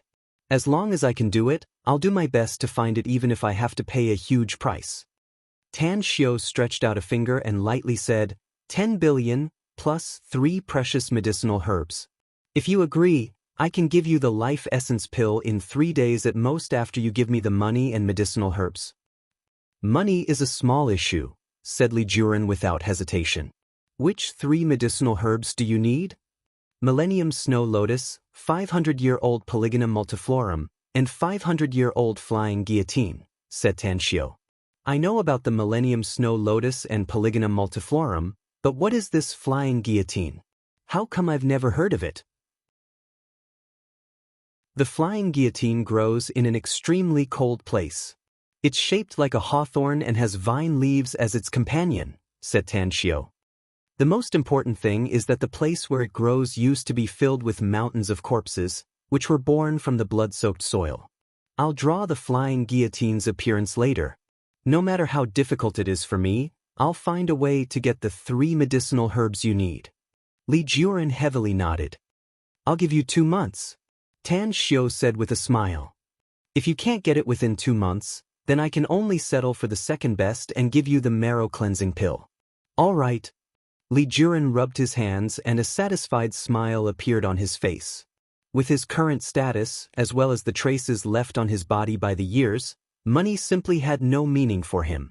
What he cared about was how long he had left for the rest of his life and whether he was healthy or not. Half an hour later, Li Juren left Southgate Town. A few minutes after he left, Tang Yunda came to Tan Xiu's room and curiously asked, "Xiu, why did Li Juren look for you?"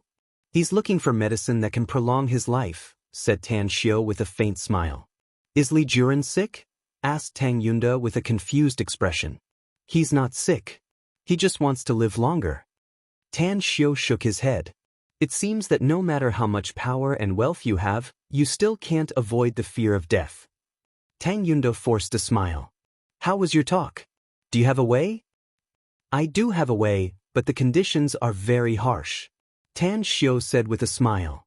"If he can find the medicinal herbs I need, I can help him live for a few more years. But if he can't, I'm powerless." Tang Yunda gave a thumbs up and praised, "You're worthy to be my son. Even the famous Li Juren is begging you. Son, this Li Juren is as rich as a country. You must take advantage of this time to make him bleed." Today's monthly votes have increased by 1 rank. Continue with the 3 chapters update. This chapter is a free chapter. Asking for recommendation votes and monthly votes _.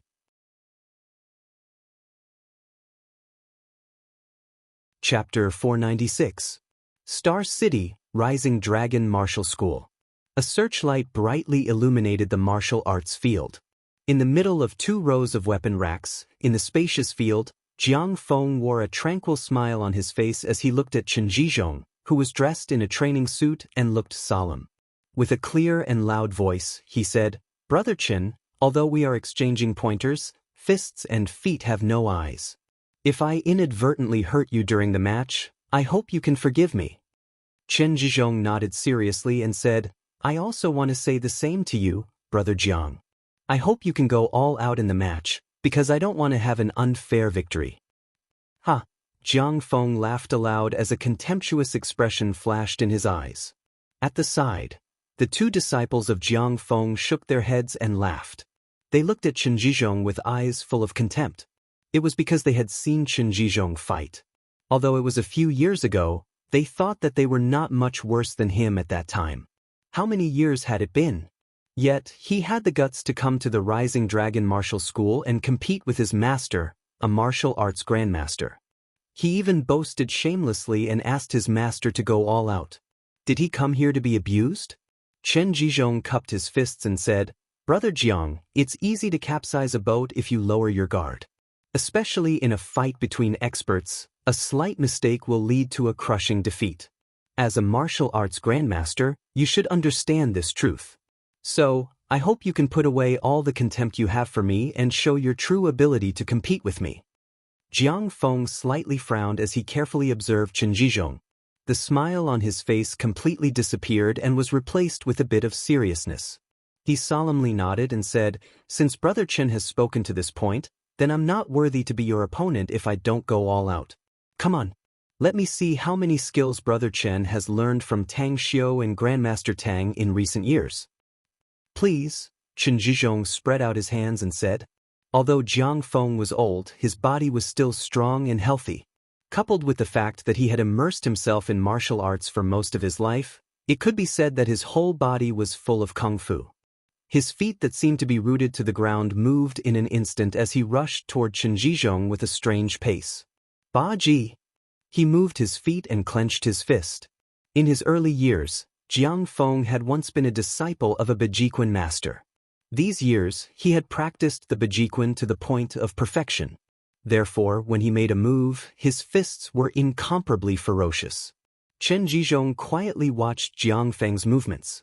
Just as Jiang Feng's fist was about to hit his face, Chen Zhizhong's feet twisted in a strange trajectory and his body spun like a bow. He easily dodged Jiang Feng's fist that he thought would definitely hit, and his palm slapped Jiang Feng's left arm. As the saying goes, using little effort to overcome 1,000 caddies, one powerful man can defeat 10 skilled men. Chen Zhizhong's seemingly light palm actually contained a terrifying power. After hitting Jiang Feng's left arm, Jiang Feng staggered 5 or 6 steps to the right before he steadied himself with a look of disbelief. Jiang Feng moved his lips, but he couldn't say the words that were stuck in his throat. Chen Zhizhong shook his head and said, "Brother Jiang, in the eyes of ordinary people, your movements are big and fierce, and your speed is so fast that their eyes can't follow it. But in my eyes, your speed is too slow, your moves have too many flaws, and your strength is also a bit lacking. If I want to, you'll definitely lose in 3 moves at most."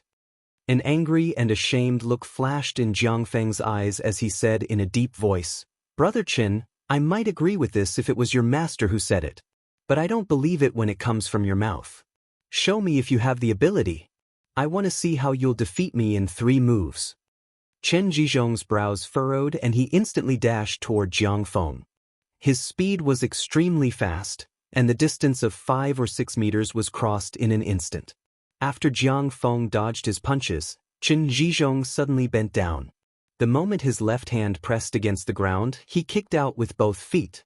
Spiral strangulation kick. In an instant, he kicked out more than 10 times. After the last kick, Chen Zhizhong's toes touched the ground, but his body spun in a 180-degree angle. In an instant, he appeared behind Jiang Feng, and his hand was already on the left side of Jiang Feng's neck. "You lost." The tranquil voice made Jiang Feng's heart fall into an ice cave. "I lost? I lost just like that?" Jiang Feng's robust body stiffened. He wanted to turn his head to look at Chen Zhizhong, but he couldn't budge at all under the iron clamp-like grip. How did you do it?" Chen Zhizhong released Jiang Feng and saw that he finally turned his head. Then he lightly smiled and said, "I told you that my cultivation has been advancing by leaps and bounds ever since I became your disciple. Let alone a martial arts grandmaster, even experts who have surpassed the grandmaster realm will find it very difficult to defeat me. In fact, it's not impossible for a real expert to leap onto roofs and vault over walls, as well as picking leaves to injure people. My master can do it easily." Jiang Feng's lips squirmed, and an indescribably complicated expression appeared on his face. He lost. Recalling his contemptuous attitude toward Chen Zhizhong just now, bitterness surged in his heart. Never in his wildest dreams did he expect that not only did he lose, but he also lost so quickly and miserably. Just now, when Chen Zhizhong said 3 moves, he had already felt that Chen Zhizhong had left him some face. Otherwise, not to mention 3 moves, Chen Zhizhong could probably heavily injure him with just 1 move. The difference in speed, strength, and moves was really too big. At the side, Jiang Feng's 2 disciples were already dumbfounded with disbelief written all over their faces. Never in their wildest dreams did they expect that Chen Zhizhong, who was not much stronger than them, could actually defeat their master who was a martial arts grandmaster. Moreover, the speed of his defeat was so fast. "Junior brother, I'm not dreaming, am I?" "You're not dreaming, senior brother, because we can't have the same dream at the same time. Master, he really lost. He lost to Chen Zhizhong. How is this possible? Master is a martial arts grandmaster." "Senior brother, Chen Zhizhong has become very strong, so strong that it makes my heart tremble. His speed is too fast. When he fought with Master just now, I couldn't see his movements at all, and then Master was defeated." Chen Zhizhong walked to the weapon rack at the side and reached out to pick up his coat. He then looked at the dumbfounded Jiang Feng and said with a smile, "Brother Jiang, our match is over, so I won't bother you anymore. Brother Jiang, come to my place and we'll have a few cups of wine together." Jiang Feng finally sobered up from his daze. He dashed to the front of Chen Zhizhong and hurriedly said, "Brother Chen, please hold on. Well, the reason why your strength increased so fast, was it really from Tang?" Grandmaster Tang? You're not deceiving me, are you? Brother Jiang, do you think I need to deceive you? Qin Jizhong said.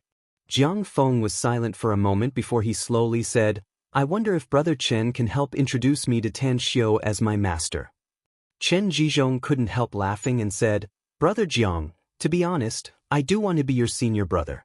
But my master is a man with his own ideas. If he wants to accept you as his disciple, he will naturally agree.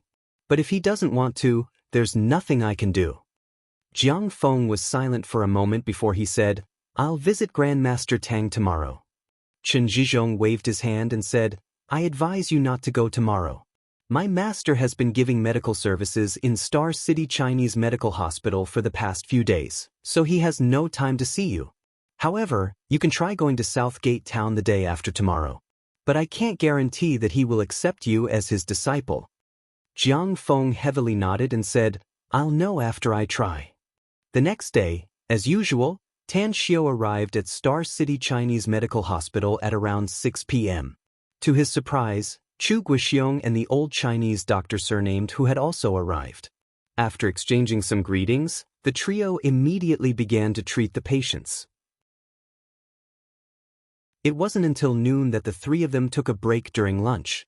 However, during lunch, Tan Xiu received a text message from Kawako Yamamoto, stating the time of arrival in Star City as well as a list of more than a dozen people. 9 p.m. Tan Xiu left Star City Chinese Medical Hospital. Although Li Hongji hoped that Tan Xiu could give medical services in the hospital for one more day, Tan Xiu directly refused. Although there were still a lot of patients coming from all over the country, it was impossible for him to stay in Star City Chinese Medical Hospital for a long time. Therefore, the task of receiving and treating patients was completely handed over to Chu Guixiong and the old Chinese doctor surnamed Hu. Late at night, 2 p.m. Tan Xiu and Tai Zhongkue quietly appeared in a small alley in a residential area in the southern suburbs of Star City. Their figures were like ghosts in the night as they silently rushed toward a dilapidated courtyard. Soon after, when the two of them quietly appeared in a dark corner outside the courtyard wall, they immediately hid inside. Tan Xiu took out his mobile and sent a text message. It didn't take long for Kawako, who was dressed in a night suit, to approach silently. Pa! A small stone was shot out from Tan Xiu's finger. Kawako's complexion slightly changed. After identifying the direction, she quickly came to Tan Xiu's front. Boss. Looking at the respectful expression on Kawako's face, Tan Xiu lightly smiled and said, Tai Zhongkue, I don't need to introduce you again, right? You fought before. Kawako glanced at Tai Zhongkue and nodded. We've fought before. His strength is good, but there's still a gap between him and me. Tai Zhongkue coldly snorted. That was before. I can definitely beat you if we fight now, said Tai Zhongkue. Kawako sneered and looked at Tan Xiu, saying, Boss, this is the information on those people. They're the men my family sent to me. Although they respect me on the surface, they're not my men. They're likely to be my competitors in the future. Their photos are in the information. You just came to Star City, so it's not the right time to act now. Tan Xiu nodded. Tomorrow night, you'll immediately take your men to carry out the task I told you before. Some people will fight you when the time comes. I'll follow your arrangement, boss, said Kawako respectfully. Also, you told me to find a lot of medicinal herbs and ores, and I found them. They're in this courtyard. Do you want to take them away now? Or after the matter is over tomorrow?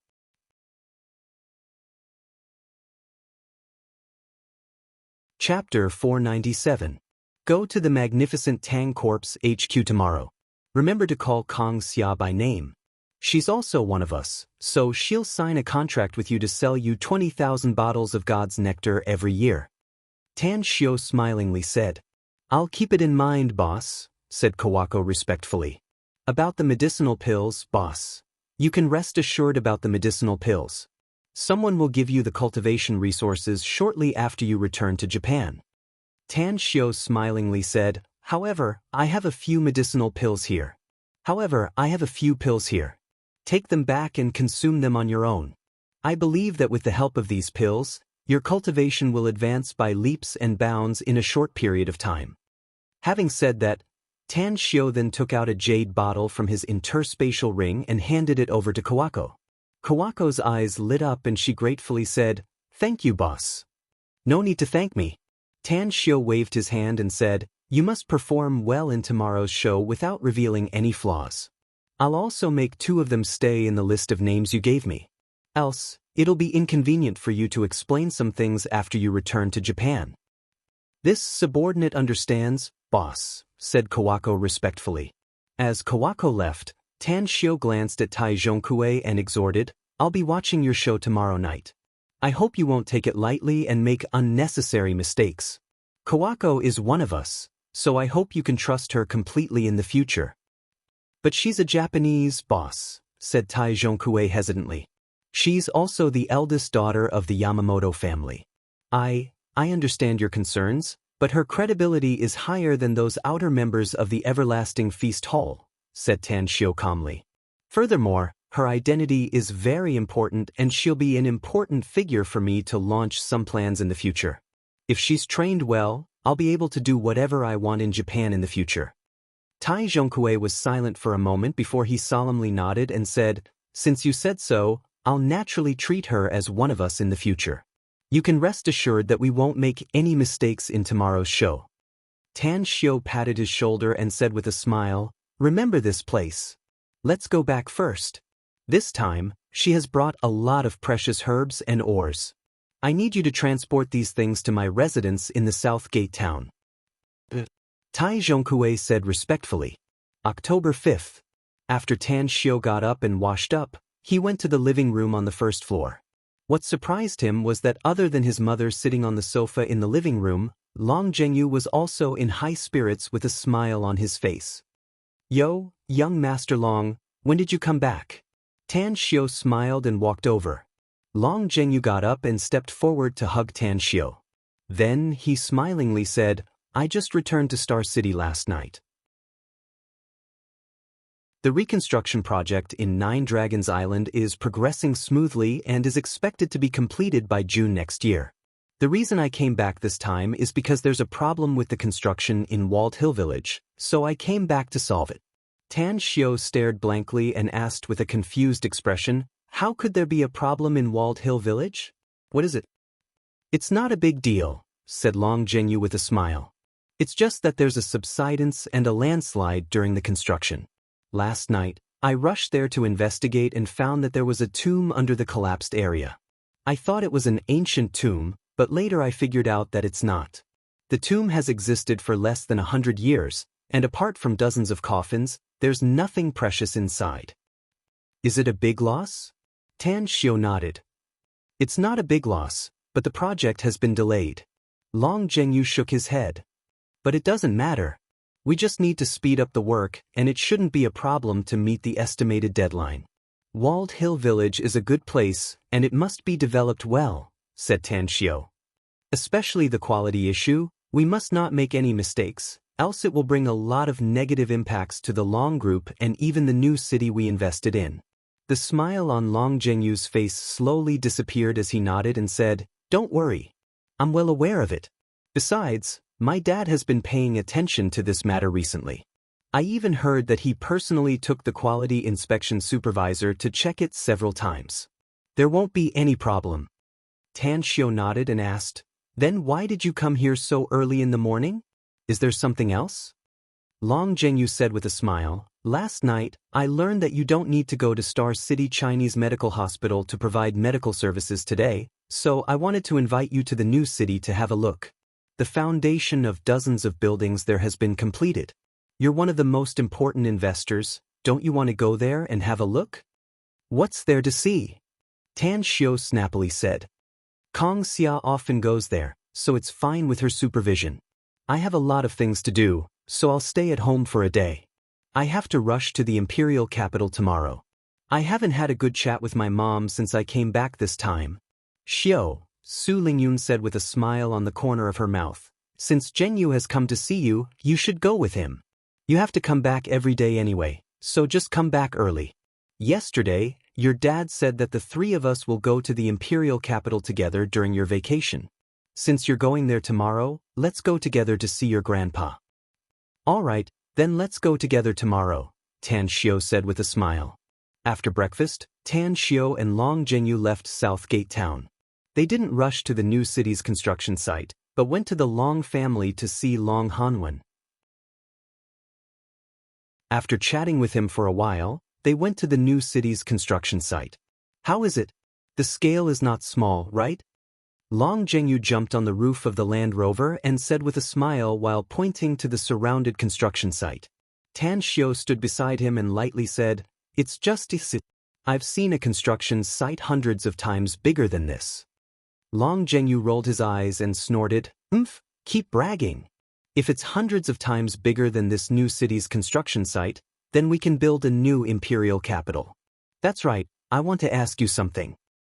"What is it?" Tan Xiao said with a smile. Long Zhenyu said, "What's your plan after the new city is built? Do you want your magnificent Tang Corporation to order some shops or residential buildings to store them? I'm telling you, once we start selling the new city, I'm afraid the sales will be crazy. Even though the price will be very high, if you buy it and hold it for a few years, the price might even double. How much can your Long family hoard at that time?"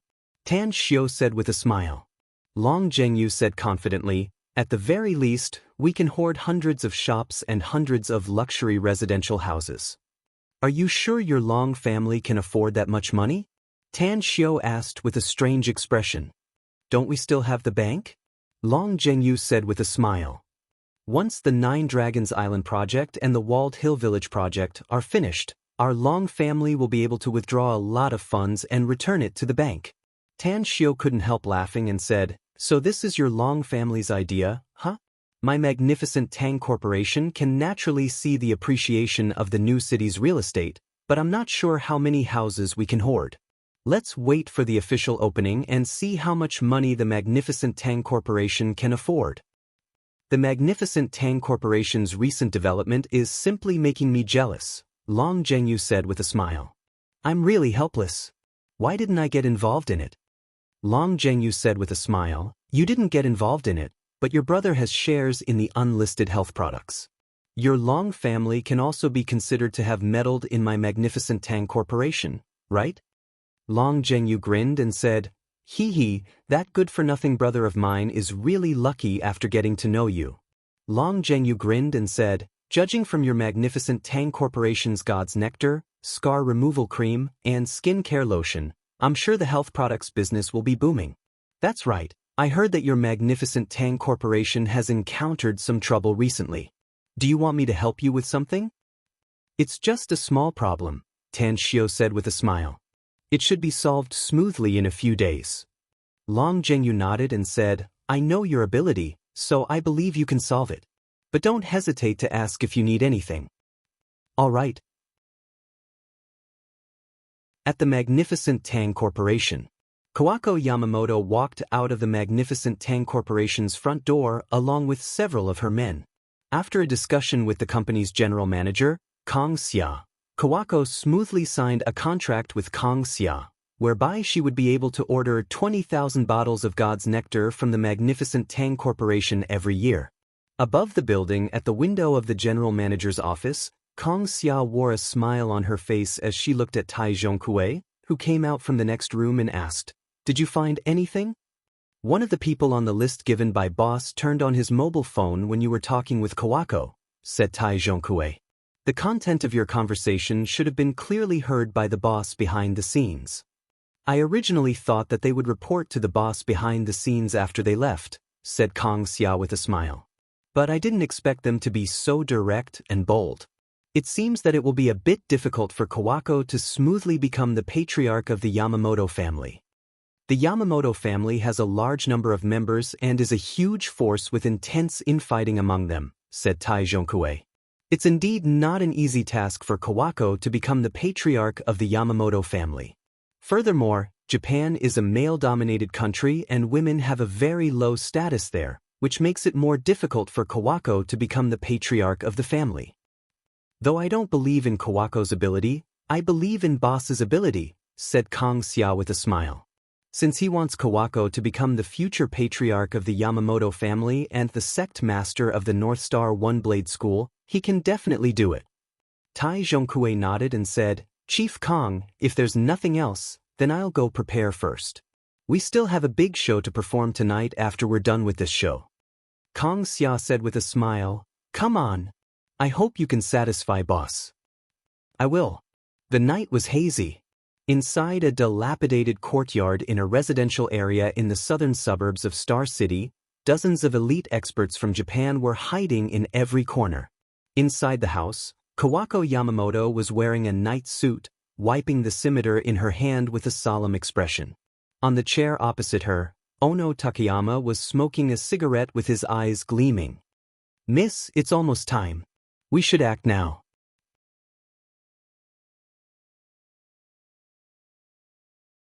Chapter 498. Dressed in a night suit, Kawako, who was sitting quietly on a chair with her eyes closed, suddenly opened her eyes. A glint flashed in her eyes as her vision fell on Ono Takayama. Are you in a hurry? Kawako's voice was full of indifference. It's not that I'm in a hurry, said Ono Takayama.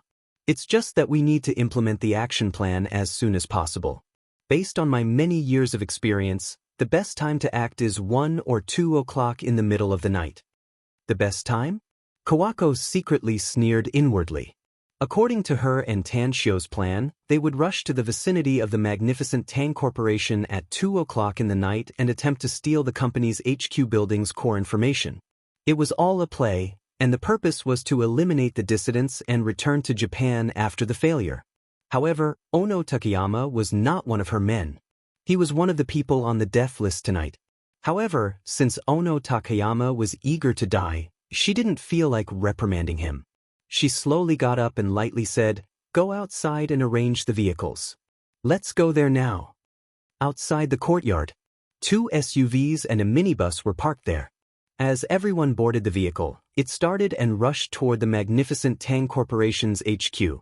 Kawako, who was sitting in the back seat, glanced at the back of Ono Takayama's head in the front seat with her cold eyes. She was silently thinking about the arrangements for returning to Japan. A few minutes later, outside the dilapidated yard, more than a dozen ghostly figures approached silently. After a sharp dagger pierced through the heart of an expert of the Yamamoto family who stayed behind to guard the medicinal herbs, the others also took action and killed 4 experts of the Yamamoto family inside. Who the hell are you? The remaining 2 experts of the Yamamoto family had their complexions change. They didn't move, but quickly retreated a dozen steps back and grabbed their machetes to aim at the mysterious expert who suddenly appeared. The one who picked up the goods. A stalwart man indifferently replied. The 2 experts of the Yamamoto family exchanged glances and then one of them quickly said, The password to pick up the goods. Boss Tang, said the stalwart man lightly. The 2 experts of the Yamamoto family immediately heaved a sigh of relief after hearing it. One of them walked a few steps forward and pointed to the 6 big iron boxes piled up in the courtyard and said, The password to pick up the goods is correct. All the herbs and ores are inside. You can take them. Saying that, he and another expert of the Yamamoto clan took out sharp daggers from their bosoms and stabbed them into their bodies. However, the 2 of them avoided hitting the vital parts. In addition, they immediately took care of the wounds. Although it looked terrible, at least it was not a problem for them to stay alive. The stalwart man nodded, threw a porcelain bottle, and said, There is medicine for treating wounds inside. It is effective for your wounds. Apply it externally. With that, he immediately ordered the others to move the 6 metal boxes out and quickly left the courtyard, disappearing into the distant night. Brother Dung, who are those people? This is too terrifying. Not only can they identify us in the dark, but they are also very strong. We are no match for them. An expert of the Yamamoto family picked up the porcelain bottle, sprinkled the medicine on the wound, and asked curiously. Another person said, I don't know either, but Miss said that those people are our own people. I'm guessing that if those people aren't experts of the North Star One-Blade School, then they must be experts that Miss has secretly trained. Looks like our young Miss is really amazing. Of course. It was 2 o'clock late at night. The vicinity of the magnificent Tang Corporation's HQ appeared dim under the illumination of the lights. In the nearby dark corners, experts of the Everlasting Feast Hall were hiding. Under the dim light, there were more than a dozen experts of the Everlasting Feast Hall with work cards hanging on their chests, strolling around. These dozens of people, they were the ones who pretended to be members of the National Security Department. Their mission was very simple, to deliberately let the Yamamoto clan's martial artists see them. After the plan was completed, they would report the situation to the family's top brass. On a window on the 6th floor of the magnificent Tang Corporation's HQ, Tan Xiao stood with his hands crossed behind his back, quietly observing the situation behind the building. Beside him, Tai Zhongkue was holding a night vision goggles and constantly scanning the situation below. "Boss, Kawako Yamamoto has arrived." Tai Zhongkue put down the goggles and turned to look at Tan Xiao. Tan Xiao nodded and said, "Go. Don't mess up this play, else it will be very disadvantageous to my plan in Japan. Remember to clearly identify those who should be killed and injure the others. Let them escape." "Understood." Killing intent flashed in Tai Zhongkue's eyes. He cupped his fists and immediately left. Originally, Tan Xiao didn't plan to come here personally, but he was still worried about the situation here, so he personally came here. Kawako Yamamoto had told him that she had reported to the Yamamoto family about the mysterious disappearance of the members of the other countries and forces in Star City. Considering the situation tonight, even if her team's operation failed, the fact that they could escape proved that they were stronger than the major forces of the other countries. She even signed an agreement with the magnificent Tang Corporation. Although she could only get 20,000 bottles of God's nectar every year, it was much better compared to the forces of other countries. "Who are you?" Shortly after, a roar broke the silence of the night. Dozens of experts of the Everlasting Feast Hall with work cards hanging on their chests appeared from the dark corners and quickly surrounded Kawako's team. Kawako pretended to be alarmed and hurriedly said, "We've been ambushed. These are the people from the National Security Department of China. Quickly withdraw." At this time, Tai Zhongkue, who had already rushed down, roared and pounced forward. "Since you're already here, then all of you will stay. The state has issued a death order that whoever dares to touch the magnificent Tang Corporation must be prepared to be captured or killed by us. Catch them." A melee unfolded at this moment. Kawako didn't inform her trusted subordinates before, but the people she had subdued were not the opponents of the Everlasting Feast Hall's experts. As soon as the two sides clashed, 7 or 8 members of the Yamamoto family who were on the death list were killed and the rest were injured. After Kawako and Tai Zhongkue exchanged blows, her arm was cut by Tai Zhongkue's saber. Although the injury wasn't serious, she took advantage of this moment to quickly flee to the distance. Tai Zhongkue and several experts of the Everlasting Feast Hall pretended to chase after her. At this moment, Ono Takayama's complexion was pale and his eyes were full of fear. He never expected that the operation he thought to be foolproof would be discovered. Furthermore, the news he got turned out to be true. The magnificent Tang Corporation really had people from the National Security Department secretly protecting it. 2 sharp swords pierced through his arms and tore open a bloody wound on his back. Fresh blood instantly dyed the back of his shirt red. Full of fear, Ono Takayama fled in panic and found that several of his trusted subordinates around him had been killed. He was scared out of his wits and suddenly sped up a few times. A sharp dagger pierced his waist. The moment he staggered and fell to the ground, 2 experts of the Everlasting Feast Hall with work cards hanging on their chests appeared in front of him. "Get lost." Ono Takayama's remaining 2 trusted subordinates arrived at this extremely urgent moment and desperately blocked the 2 experts of the Everlasting Feast Hall. One of them grabbed Ono Takayama and quickly fled, while the other desperately fought for 7 or 8 seconds for Ono Takayama and his subordinate. The fight came to an end. The total time spent was less than 2 minutes, leaving dozens of corpses and bloodstains on the ground. The Everlasting Feast Hall's experts chased them for a kilometer before they stopped and let the remaining Yamamoto martial artists leave. "Clean up the mess and leave." Tai Zhongkue picked up the night vision goggles and looked at the window where Tan Xiao was. He found that Tan Xiao gave him a thumbs up, So he immediately put down the goggles and shouted in a deep voice. The bloody night was filled with a faint smell of blood in the air. When Kawako led the tens of defeated soldiers and fled back to the southern suburbs of Star City, the smell of blood in the air made Kawako secretly feel satisfied. Send the signal. Sitting in the back seat, Kawako covered her wound with her hand and ordered in a deep voice. Immediately, the young man in the driver's seat took out a fireworks tube and ignited it. A bunch of fireworks soared into the sky and exploded more than 10 meters high in the air. Miss, the situation is not right.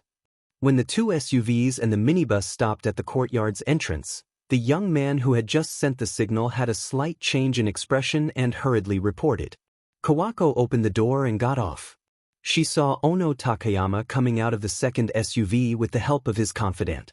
She immediately furrowed her brows and asked, "How's your injury, Ono Takayama?" "I won't die, but my injury is very serious," said Ono Takayama bitterly. "My tailbone was pierced by a knife, so I don't dare to easily pull it out. Otherwise, my blood will flow faster. I need an operation immediately, Mississippi." Kawako nodded and said, "I suspect that there's something wrong with this place. Let's leave this place first and go somewhere else." Ono Takayama's expression greatly changed and he hurriedly said, "Miss, I can't hold on for long." Creak, as the courtyard's door was opened from the inside, an injured expert of the Yamamoto family poked his head out. When he saw Kawako and the others, he hurriedly opened the door and staggered out, saying, "Miss, someone attacked us and robbed us of the herbs and ores we brought. They also killed some of our men." "What?" Kawako pretended to lose her composure and screamed before rushing into the courtyard with her men. "Bastards!" It wasn't Kawako who cursed out loud, but Ono Takayama, who was supported and followed her inside. He was horrified to find that the few corpses on the ground were all his trusted men. Kawako's two trusted men were not killed and only suffered some injuries. New week, begging for the recommendation votes. Today, we'll continue to update 3 chapters __.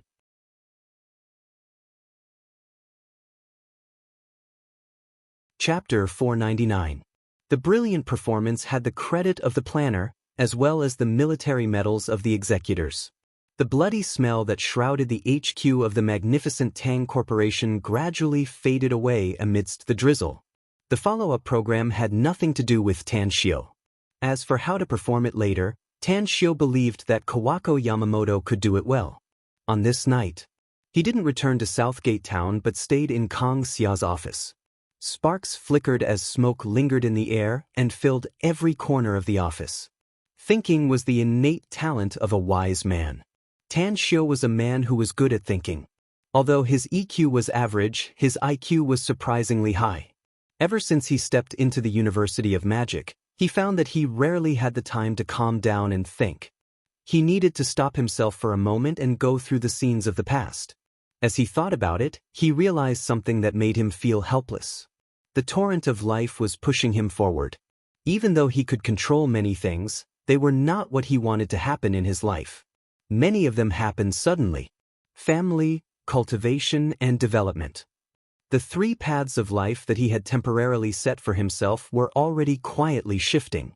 Therefore, he needed to think about it now. Which matter was more important? How should he live his life in the future?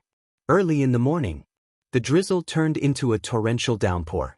The curtain of rain covered the sky, making the whole world appear dusky. The scene of the heavy rain pressing down on the city made Tanshio not feel sleepy at all. He stood by the window and looked down at the pedestrians holding colorful umbrellas, as well as the long line of vehicles on the highway. A faint smile outlined on the corner of his mouth. He planned and smoothed out his life. He didn't know when he could break through the blue sky above his head and once again set foot on the cruel and fertile land of the immortal world. But he firmly believed that one day he would be above the millions of races in the immortal world. What he needed to do in the days on Earth was to enjoy the warmth of his family, as well as cultivate diligently and cultivate his own forces. Pa! The door was pushed open and Kang Xia, who was wearing high heels and carrying a high-end bag, walked in from the outside. When she saw the back of Tanshio standing by the window, her pair of bright eyes suddenly became incomparably bright. Her slender legs strode forward gracefully. She threw her bag on the sofa and hugged Tan Xiu's waist from behind. "You didn't go back tonight?" Tan Xiu tilted his head slightly and smiled faintly. "I didn't go back. I'm thinking about something."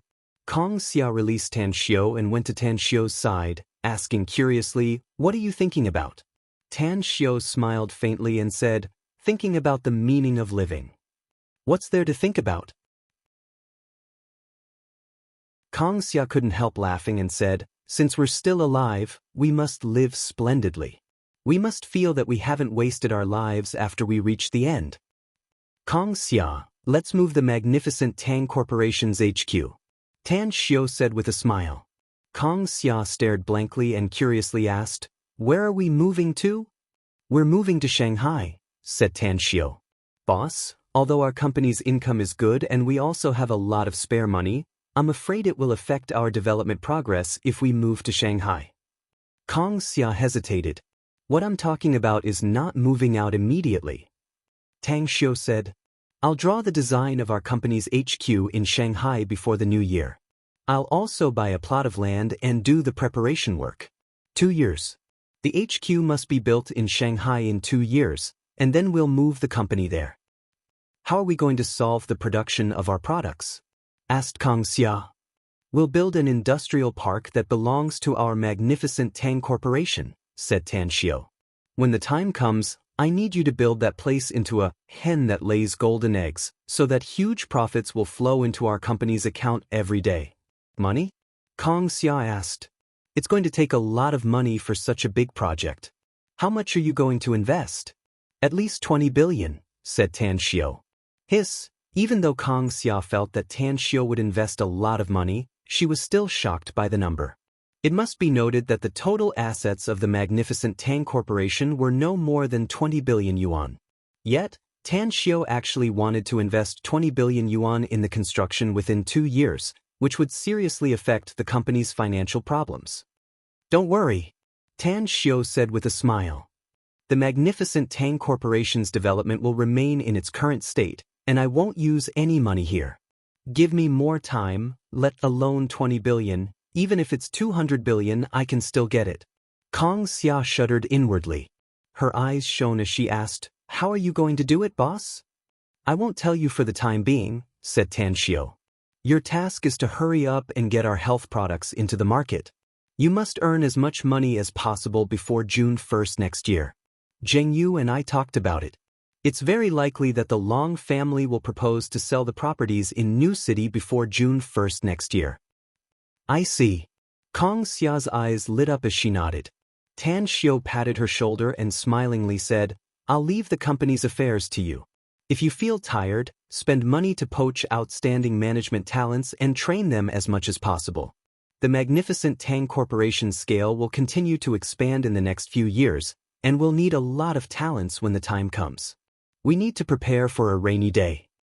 "Don't worry. I know what to do," said Kong Xia with a smile. "Since you know what to do, then I won't say anything more."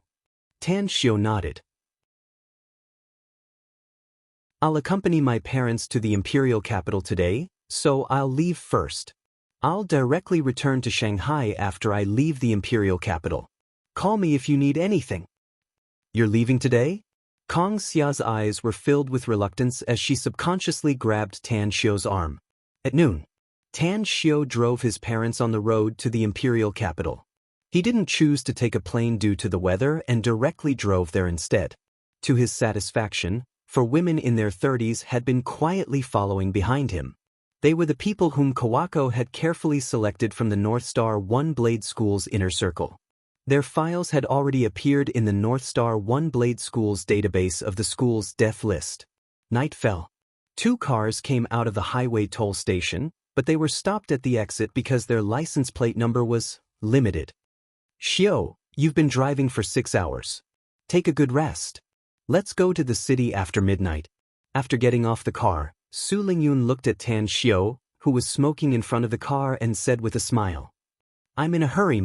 Going to the city after midnight will delay my discussion with Grandpa," said Tan Xiu with a faint smile. "I just called Auntie, so I believe we'll be able to go to the city soon. Child, your auntie is so busy. How can you trouble her for such a trivial matter? Su Lingyun said with a smile. Just as he was about to speak, Tan Xiu suddenly furrowed his brows and saw several high-end sports cars rushing out of the toll station. The engines of those expensive sports cars roared as their speed kept soaring and quickly disappeared at the end of the road in the distance. The children of those big families in the imperial capital are really outrageous. Tang Yunda got off the car and sighed while shaking his head.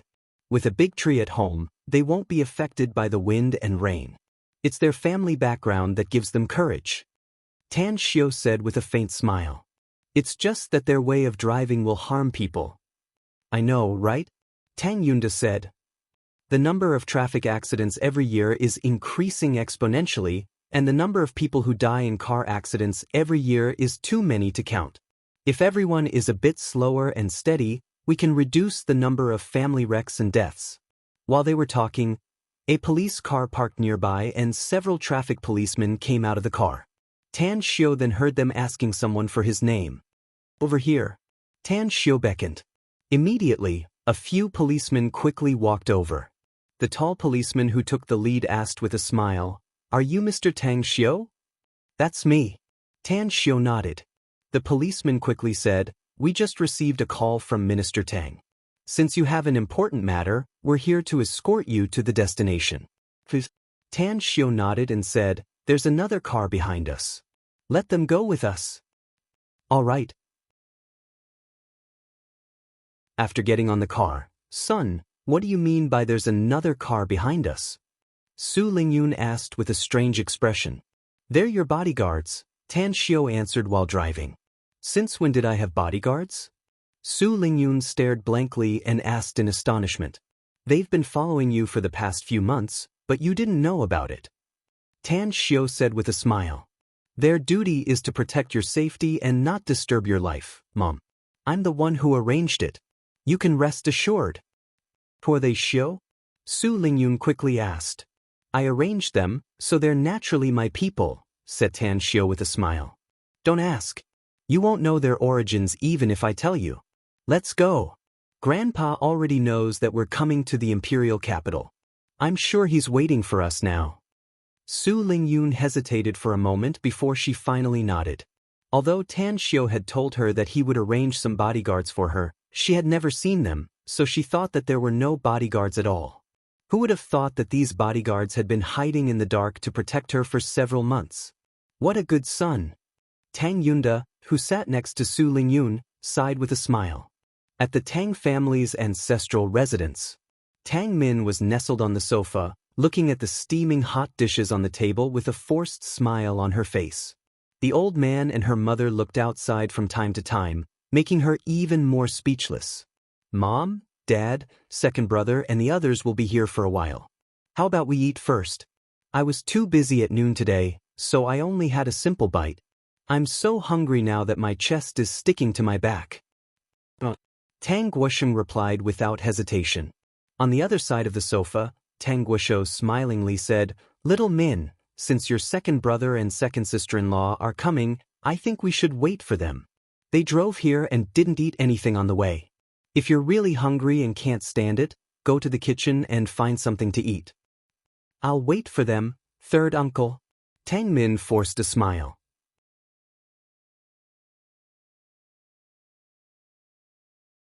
Chapter 500.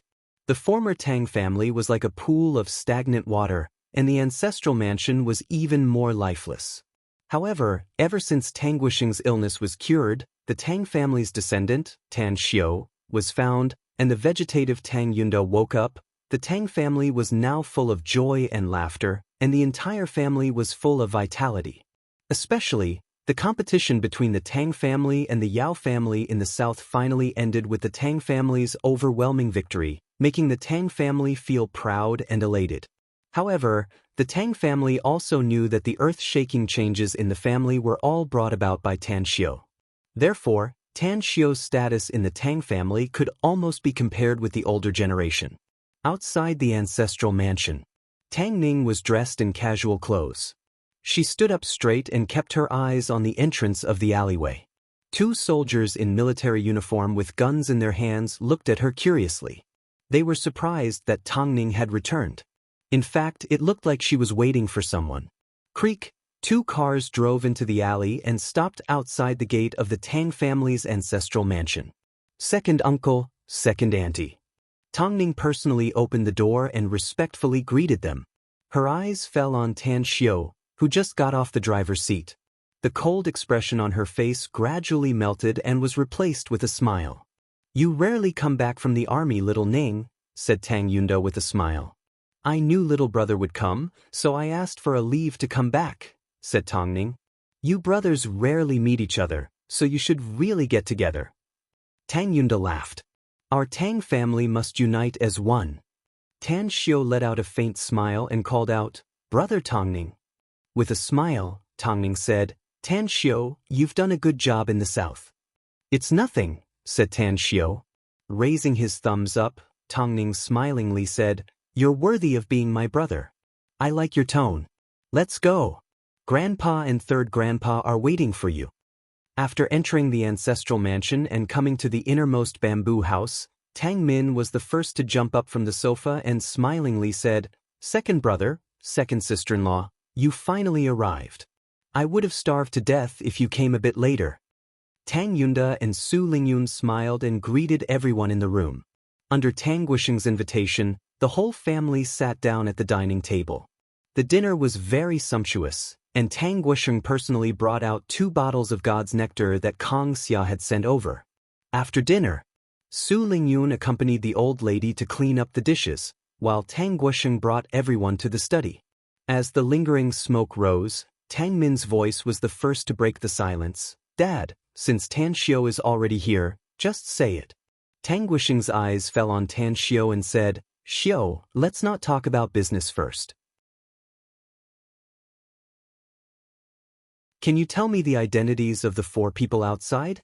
Tan Xiu said, "They are my mother's bodyguards from the North Star One-Blade School of Japan." What? Tang Guisheng's expression was blank, and so were the others in the study. Precisely speaking, they used to be experts of the North Star One-Blade School in Japan. But now, they have changed their appearances, changed their names, and changed their identities to have new identities in Huaxia, said Tang Xiu. "I've trained some people, and one of them is the eldest daughter of Japan's Yamamoto family. She's also the main candidate to compete for the North Star One-Blade School's master position in the future." Tang Guisheng frowned and asked, "Xiu, I have nothing to say if you train some talents in the country.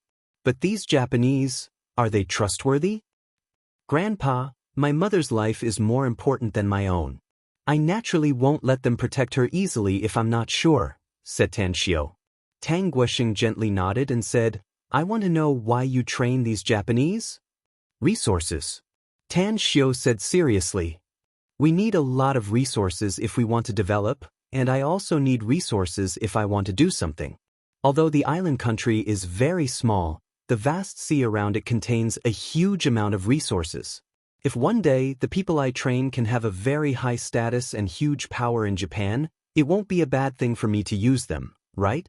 Tang Guisheng was startled and hurriedly asked, "You mean you can influence Japan's politics in the future?" "Not influence, but control." Tan Xiu shook his head. "Hiss."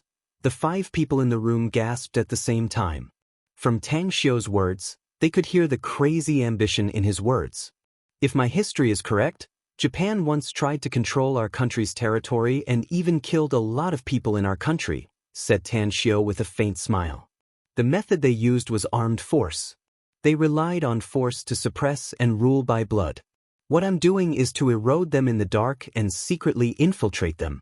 In the future, I'll be able to control the top figures in Japan. Do I still need to worry about not being able to use Japan in the future? Your idea is good, Xiu, but you're too naive." Tang Guisheng shook his head and forced a smile. "They may need your help now to expand their forces and elevate their status. But in the future, they'll definitely break away from your control. In my opinion, the people of the island are despicable, and shameless blood flows in their bones. Grandpa, I once heard a saying that the more powerful they are, the more they fear death." Tan Xiu asked with a smile. "Do you think this saying is correct?" Tang Guosheng pondered for a moment before he slowly nodded and forced a smile. You're right. The more they get, the more they want to enjoy themselves. Naturally, they're afraid of death. Tan Xiu raised his hand and clenched it into a fist. He confidently smiled and said, I have a way to control their life and death. Even if they try to resist with all the power of Japan, they won't be able to break away from my control. Tang Guosheng fell into silence. With a strange expression, Tang Guoshou lit another cigarette. As for Tang Min, Tang Yunda, and Tang Ning, they looked at Tan Xiu incredulously with all kinds of thoughts churning inside their minds. Let's not talk about Japan, Grandpa, said Tan Xiu with a faint smile. Let's get down to business. Tang Guosheng's eyes flickered as he nodded and said, Do you still remember what I told you on the phone? I remember, said Tan Xiu. I've discussed this matter with everyone, and I think you can handle it, said Tang Guosheng. 50 billion is all the funds our Tang family can take out in secret without anyone noticing. Since the other families are eyeing our Tang family, it'll be hard for us to not be noticed by them if we use this money. Hence, you're the most suitable person to handle it. Don't tell me you're not afraid that I'll squander all this money? Asked Tan Xiu with a smile. Will you? Asked Tang Guosheng. Don't worry. Tan Xiu shook his head and said, I'll give you a satisfactory answer before I graduate from college. Also, I want to know how many trustworthy people the Tang family has now. The trust I'm talking about is absolute loyalty to the Tang family. Tang Guosheng and Tang Guoshou exchanged glances. Tang Guoshou coughed and said, It's hard to count them, but the number is definitely more than 1,000. What about the number of martial artists? Asked Tan Xiu again. I'm talking about the talents with good skills. Tang Guoshou thought for a moment and then slowly said, At least 300 people. I'm talking about the talents who are absolutely loyal to our Tang family. Some of them were adopted by our Tang family when they were young and were sent to some martial arts schools in the country to learn martial arts. Some were also sent to the army and eventually obtained good achievements.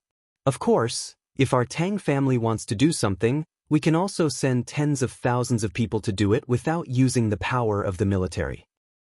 Give me 20 experts who are absolutely loyal to the Tang family every year, said Tan Xiu. I'll send people to carry out special training for them. As long as they can survive and complete the special training, their strength will be doubled. Where will they be sent for special training? Asked Tang Guosheng. Jingmen Island, the Everlasting Feast Hall's HQ, answered Tan Xiu. Tang Guosheng slowly nodded. A smile appeared on his old face as he said, Then I'll wait and see. I'll draw up a list and give them to you later. The night talk went on for 3 hours. In the early morning, Tang Guoshou was sent back to his residence by Tang Ning, whereas Tan Xiu's family of 3 directly stayed in the Tang family's ancestral residence. Early the next morning, Tan Xiu received a call from Li Laozhan. However, he didn't rush to meet Li Laozhan since the underground auction would be held at 2 p.m. in the imperial capital. Instead, he followed Tang Min to stroll around many bustling areas in the imperial capital. Of course, given Tang Min's character, the trunk of the Land Rover Range Rover Tan Xiu drove was naturally full of purchases, most of which were for Tan Xiu. Auntie, the money has arrived. On the street with an endless stream of people, Tan Xiu, who was carrying a few bags in his hands, felt his mobile vibrate. He took it out and looked at it. He then saw that 50 billion had been transferred to his account. It's good that you've received it, said Tang Min with a smile. Anyways, I'm curious. Why is your bank card's name Gu Xiaoxue? It should be a girl's name, right? Is she your girlfriend? I'm her grandmaster, said Tan Xiu. Tang Min couldn't help laughing and said, Grandmaster? What grandmaster? Anyways, we have an agreement. If you have a girlfriend, you must bring her to see Auntie. Tan Xiu let out an indifferent smile and casually complied. He then put his mobile back into his pocket. The bank card that received the money was indeed handled by Gu Xiaoxue. A long time ago, he got a sum of money from Gu Xiaoxue, which was directly given to his bank card. Now that his identity was exposed, the hostile families would definitely investigate his information, and the assets he had in the bank would probably be found out. Therefore, this 50 billion must be kept a secret. And now, there was a total of 60 billion in his bank account. Among them, he had more than 1 billion, and Gu Xiaoxue had transferred 9 billion to this account, which was to be used to establish a medicinal garden and raise the fierce beasts. With such a large sum of money, even if Tan Xiu didn't care much about money, he was still somewhat happy inside. Auntie, I won't accompany you for lunch. I'm going to see a friend in the afternoon, so I'll go with him, said Tan Xiu with a smile. Alright. Tang Min smiled. Tang Min said with a smile, go do what you have to do. When you return to Shanghai, just let me know. Sorry, I was dragged away by some internet gurus in Guangdong province for a drink yesterday, which delayed the update of the 3rd chapter. I'll try to make up for it in these 2 days. You're tuning in to the Passion Pages YouTube channel. We're so grateful for your support, and don't forget to subscribe to join us on this incredible journey through captivating stories. Your generosity through donations truly makes a world of difference, as it's the primary source of revenue that allows me to expand and enhance this channel for you. Thank you from the bottom of my heart for being a part of this adventure.